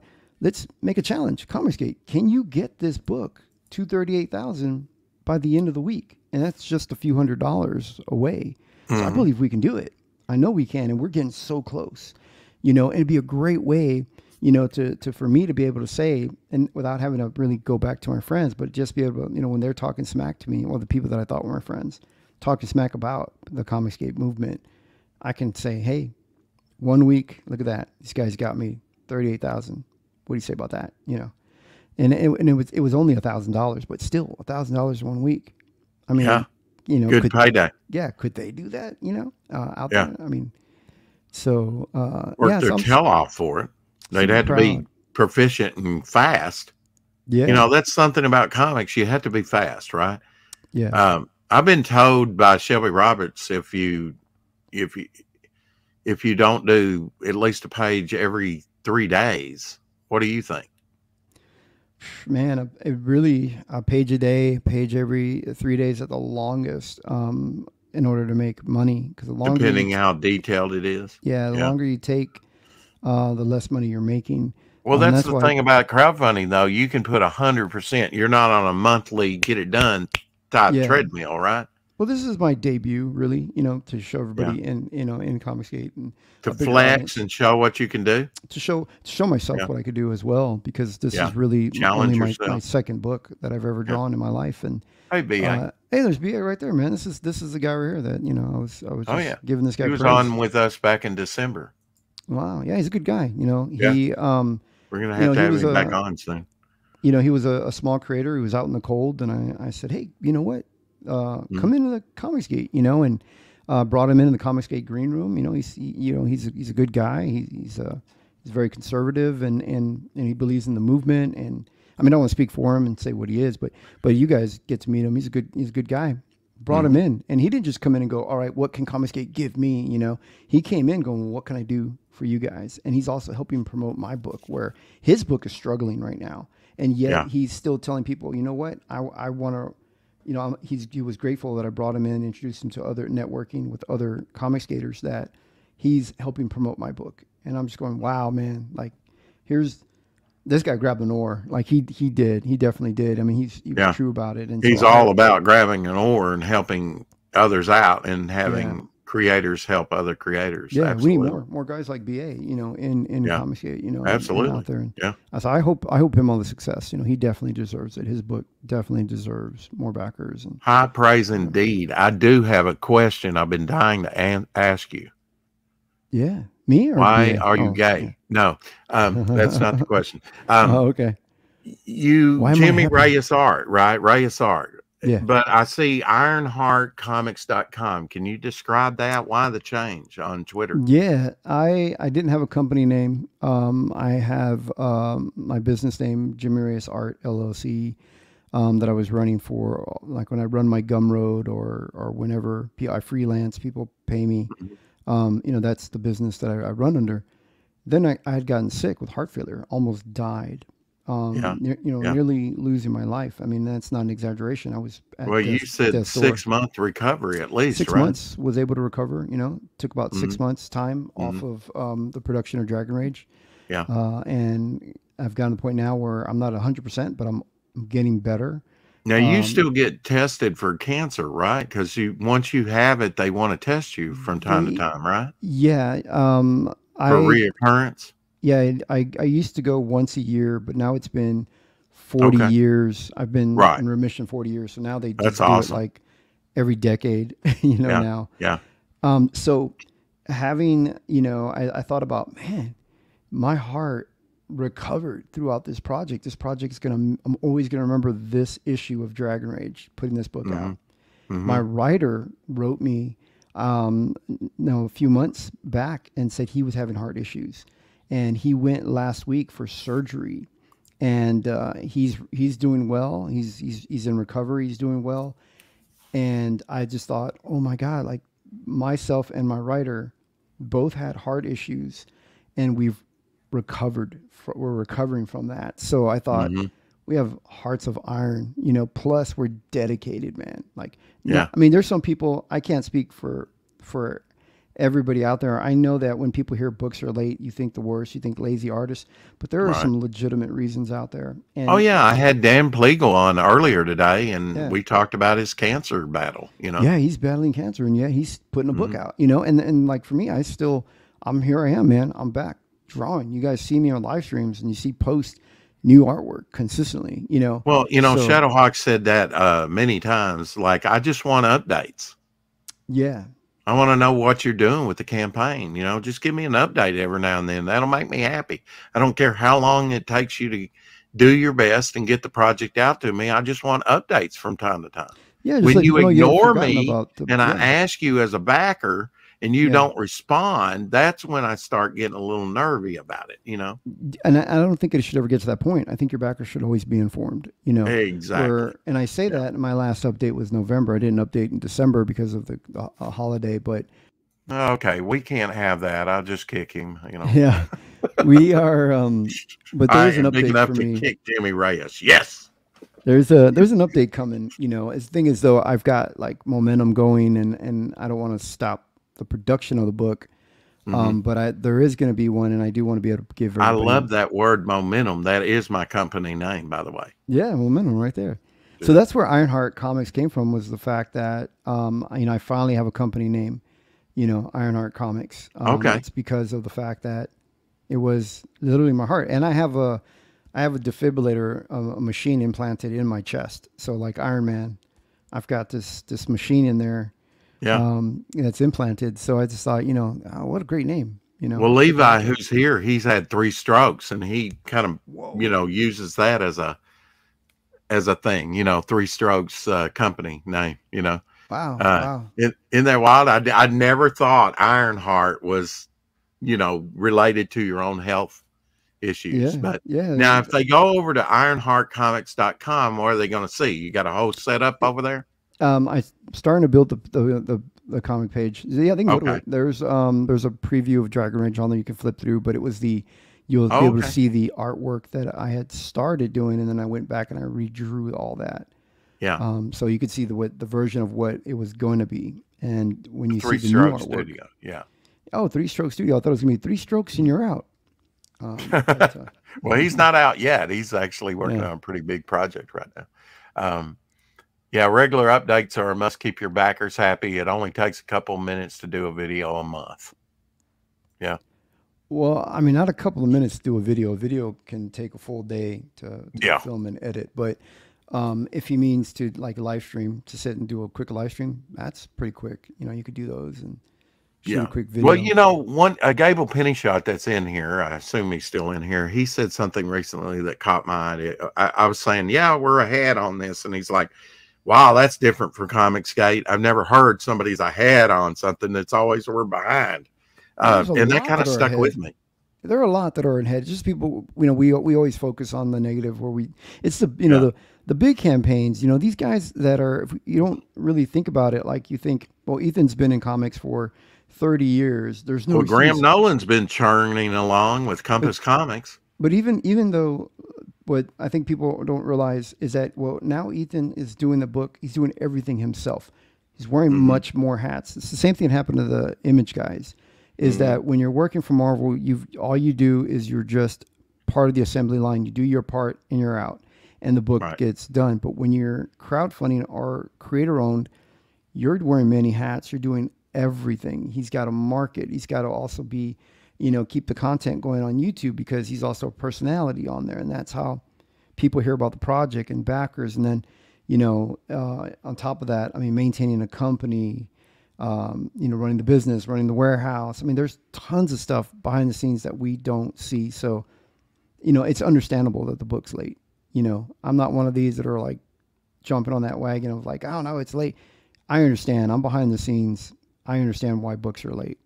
You know, and that's just, you know, the way it works. And if you're getting a book, you know, really fast, too fast, no offense. I mean, I know your book's on time, but not, this isn't going to, I'm generalizing, but it's not everybody. But if you're getting a book out too fast, maybe they need to slow down. There could be errors in that book, or maybe they could have produced a higher quality book had they taken just a little more time on that, you know. Just because a book's put out quick and fast doesn't mean you're getting a Ferrari. You know, Ferraris, production time, you know, 6 months to a year. You want a Hyundai, that's produced real fast, you know. So. And really, I mean, from the very get-go, what, you know, Ethan and others have kind of fostered is, I'm giving you the best work of my career. Aaron Lopresti and others, they're taking time that they never had when they worked for the other companies, whether it was Marvel or CrossGen. You know, they're taking more time. Andy Smith, you know, worked for CrossGen, but now he's got time to, you know. We're passionate comic creators, and we're also passionate comic book fans. So we are fans and working professionals creating comics for comic book fans, you know. So this is a dream. I mean, I can't speak for everybody, but I can tell you that I'm pretty sure it's the same thing with all the Kings there, that, you know, we are so grateful to be doing something we're passionate about. These are characters that we've had in our minds, characters that we care about, and we're getting to bring them out there, producing some of our best work, things that we can be proud of. You know, we're leaving a legacy, and it's all because of the backers. You know, there's many artists out there, and I think if you don't have the passion for it, no matter what you put into it, it's still going to look somewhat phoned in. You've got to be plugged in as a fan of comics. When John Byrne did Fantastic Four, he'd wanted to do that when he was a little kid. You can tell on every page. He put the passion on every page. You've got to be a fan of comics, really, to be the best of the best, I think, Jimmy. You got to be a fan of comics if you want to work on mainstream. Like, if you want to work keep the fire lit, I think. Yeah. If you want to do your own creator-owned comic book, new people into the comic book industry, you can come in, but as long as you understand, I mean, this is a storytelling medium, and we're here to tell stories. So you have to know how to tell a story, you know, and I think that'll make a great comic book. But if you want to go work for Batman, then you need to have been, you know, you have to have been a big fan so that you're you're staying true to the core concept, you know, source material and stuff. Yeah. I've got something to ask you. You don't have to tell me now, but we do, like today, we did the Rex Hex and Apex show. We do that every other week. Apex host it 1 week, and then a couple of weeks later Hex, and then a couple of weeks later, and mine just happens to fall on launch day for Devil Flyer. I haven't lined, and it'll be on this channel. Maybe you could consider being on that for launch day, 11 on Saturday, 11 a.m. I don't know. Next Saturday? Is it? No, it'd be 2 Saturdays from now, 2 weeks. We launch in 2 weeks in the afternoon on Chase channel. Wow, thank you, man. I'm getting invited to all the parties now. Like, I mean, I feel like you're absolutely invited to the party. You know, I've been on live streams now all week. People are like, "Hey, can you do this stream? Can you do that stream?" Like, wow, what happened? How did I suddenly become the hot chick here? You know, I think that's when you really grow, is that cross pollination, because you're getting to meet their audiences, and they are different audiences from different channels. You know, it is. I mean, you know, even though, you know, we're all within the Comicsgate, but still each channel has its own little group. And I noticed that there's little group of people that like to meet. And what the great thing about live streams is that, like the chat right here, they're all friends. Like, they all know each other. They all like to hang out in the chat, and they bust each other's balls, and they make jokes, or they bust, you know, our balls, and it's great. It's like, I know, I'm feeling it. Yeah, it's little families, you know, and I like it. That's why I started going into chat. I go into chats now, and I'm like, hola, amigos, you know, to go in there, and everybody's like so welcoming, so cool, and that's why I'm happy to hop on live streams. Your junk being bigger as you shrink, like you say, that just makes you a bigger target, Jimmy. I got to warn you. It does. I got a bigger target, and you know, plow that field, tote that barge, plow it. But I do have to get back to work here. I hear you. Yeah, I got limited hours, man. So I got to utilize every minute of the day to, you know. I mean, I could smell the blood in the water, dude. Dragon Rage is almost done. All the pencils are done for Dragon Rage. You know, everything has been printed. All I got all the material that I need, all the flash mailers, the bags, the boards. I printed up all the posters. I printed up all the poly mailers. I printed up all the custom mailers. And you designed a box. That box, yeah, I've got them all printed up. They're ready to go, and all it's waiting on is me to finish the book, and all the pencils are done. Now I'm just inking and rendering. Yeah, and I almost hate to, have you interrupt the process. Yeah. For you right now to even work on anything for me, because I know you're passionate about finishing your book. I want to be able to. I mean, every artist, even. A lot of people say, "Oh, Jimmy's a nice guy. He's a good guy," and thank you. I appreciate people saying that. But I do have a little bit of an ego when it comes to my art, because I'm drawing the art, I think, primarily for myself. I'm trying to make it the best I can do, because I want to stand back and just be, it's like watching my son play in Little League, and you're just like, yeah. That's my boy, Well, when it's not working. I mean, part of it is covering up your mistakes, especially in inking, I suppose. Oh, yeah. Yeah. I mean, my work's not perfect. I mean, you could dissect my work, I'm sure. But you know what it is, and that's when you really hold it up and say, I'm proud of this, because it clicked. I think there are some, I think there's some people out there that are, can get lost and get so focused on, is the anatomy spot on? I don't want the anatomy spot on, because if you want that, watch a film, take pictures and look at, we want to escape from reality. So in comic books and in cartooning, you want to exaggerate. You want, is it dynamism? You want dynamics in there. And so, you lose the energy if you too concentrate on the anatomy. So, I'm one of those people that focuses on the anatomy, so I try not to. I try to let stuff slide. I love that you come from it from an inking perspective, because I really think that that's when it really sings, or when you can really kill the energy in the piece, if it had any to begin with. Inking is just like the dressing. It's adding an extra flair on the line work and stuff, and I'm able to correct a few things in there by shifting the shape in the line.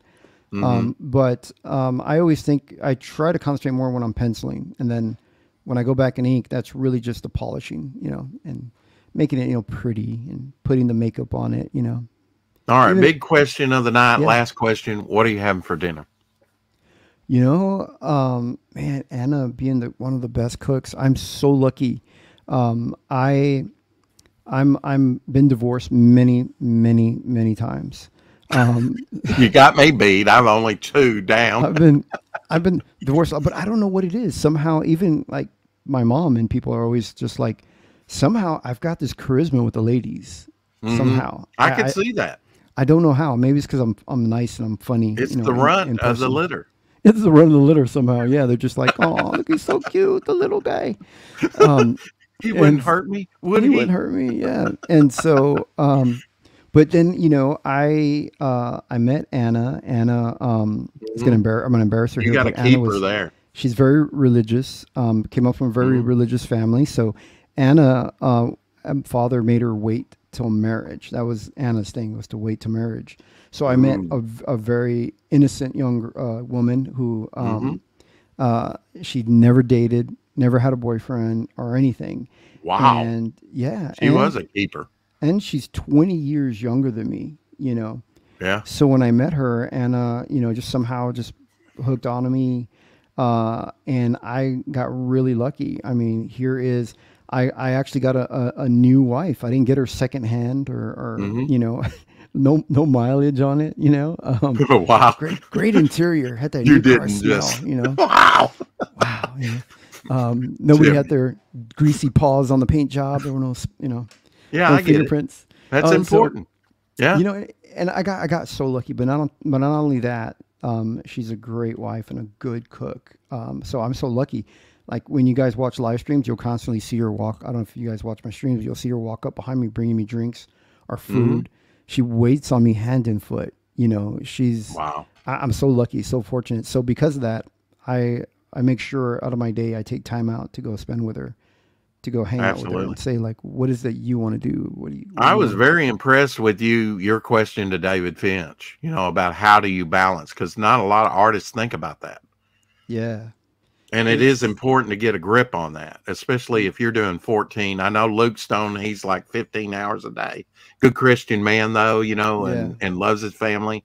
How do you balance? How do you best balance? I'm single. I don't have to kind of deal with that. But But I have been married twice, and I do have children, so I know the thing. So you had to balance it. You had to make sacrifices because it's not just you. Well, as an artist, that when you get in the groove and you're drawing, you don't want to break that rhythm. You get a cadence going. So you want to get in the zone. Yeah, you get in the zone, and the next thing you know, and the scientists actually have a term for that. There's a terminology when you're getting in the zone, but I forget what it is. But when you're in that, you're able to shut out everything else outside the world. You're able to hyper focus on what you're doing, so you can get lost in time with that. So it'd be 14 hours later, and you're like, oh my God, you try to stand up from your desk, and your legs are like a newborn baby deer. They're waddling, little wobbly, and numb. But so my doctors told me, I can't do that anymore. I have to get up and I have to break that rhythm. So I'm very fortunate. We've got a dog that comes up to me and that's like, hey, take me out. Let's go walk, and bothers me. So reminds me, because I'm bad about setting people are, why don't you just set an alarm? Like, if I could remember to set the alarm, that'd be great. Right. Yeah. And then I have Anna who will come in and bring me drinks or whatever. But every now and then she'll kind of tap me on the shoulder. And how I balance my work and family is that I have to remember that she needs her time, not only her time by herself doing whatever she wants, whatever it is that she does. I don't, but we need our time together. So I have to remember not to say no and not to make her feel that I don't want her to feel like she's really interrupting me, because really, right. I mean, you're grateful for the little breaks and things, and then you learn to kind of flow with that too, right? As part of the routine that you have. Yeah. Thank Anna for us. I always like to say that with artists that are married, because it's not just you. Yeah. But it's your significant other that allowed you to be on with us for a couple hours. So I really appreciate both of you, Jimmy. Yeah, it was like here it was, that I would be on his stream, and I promised my real wife that I was going to take her to go run her errands that she needed to go do, and so I was able to get them both. I was able to take her to run her errands that she needed to do, and then I made it back in time for the the stream here. So yeah, you did good, man. Thanks. Yeah. Appreciate you. Love you as always, and hope to see you soon. And consider, in a couple weeks, revisiting us on Rex Hex and Apex. We'll talk later. Yeah, definitely. Yeah. All right. I'll see you guys. Thanks everybody, and thanks for the backers. I saw that I got a new backer, so thank you. Appreciate awesome. Right, Hell the chat. Hell Comics Gate. I don't know. Keep collecting. Keep reading. Thanks, Jimmy. That reminds me, I just got a new shipment of books. Did you ever tell me what you were going to have for dinner? I'm just wondering. I didn't. The thing about, Anna being this great cook is that she will make a menu and give me options and go, oh, wow. She's like, alrighty, we've got ingredients to make this, or this. What is it that you would like? And That's awesome. Her stuff is amazing. Like, she goes all out every meal. I've seen you eat some of it sitting right there in front of the mic, Yeah, it always looks good. She's so good, man, about it. And but today, I don't know. We one of the errands was we stopped at the grocery, so we got a bunch of new ingredients for stuff, and she makes great stuff. So it's going to be a surprise. She said, "Go eat." Yeah, I'm hungry. Yeah. Well, tell Anna thank you for us. We appreciate it. Yeah. Thank you so much for having me. I appreciate it, Rex. No problem. See you guys. Bye.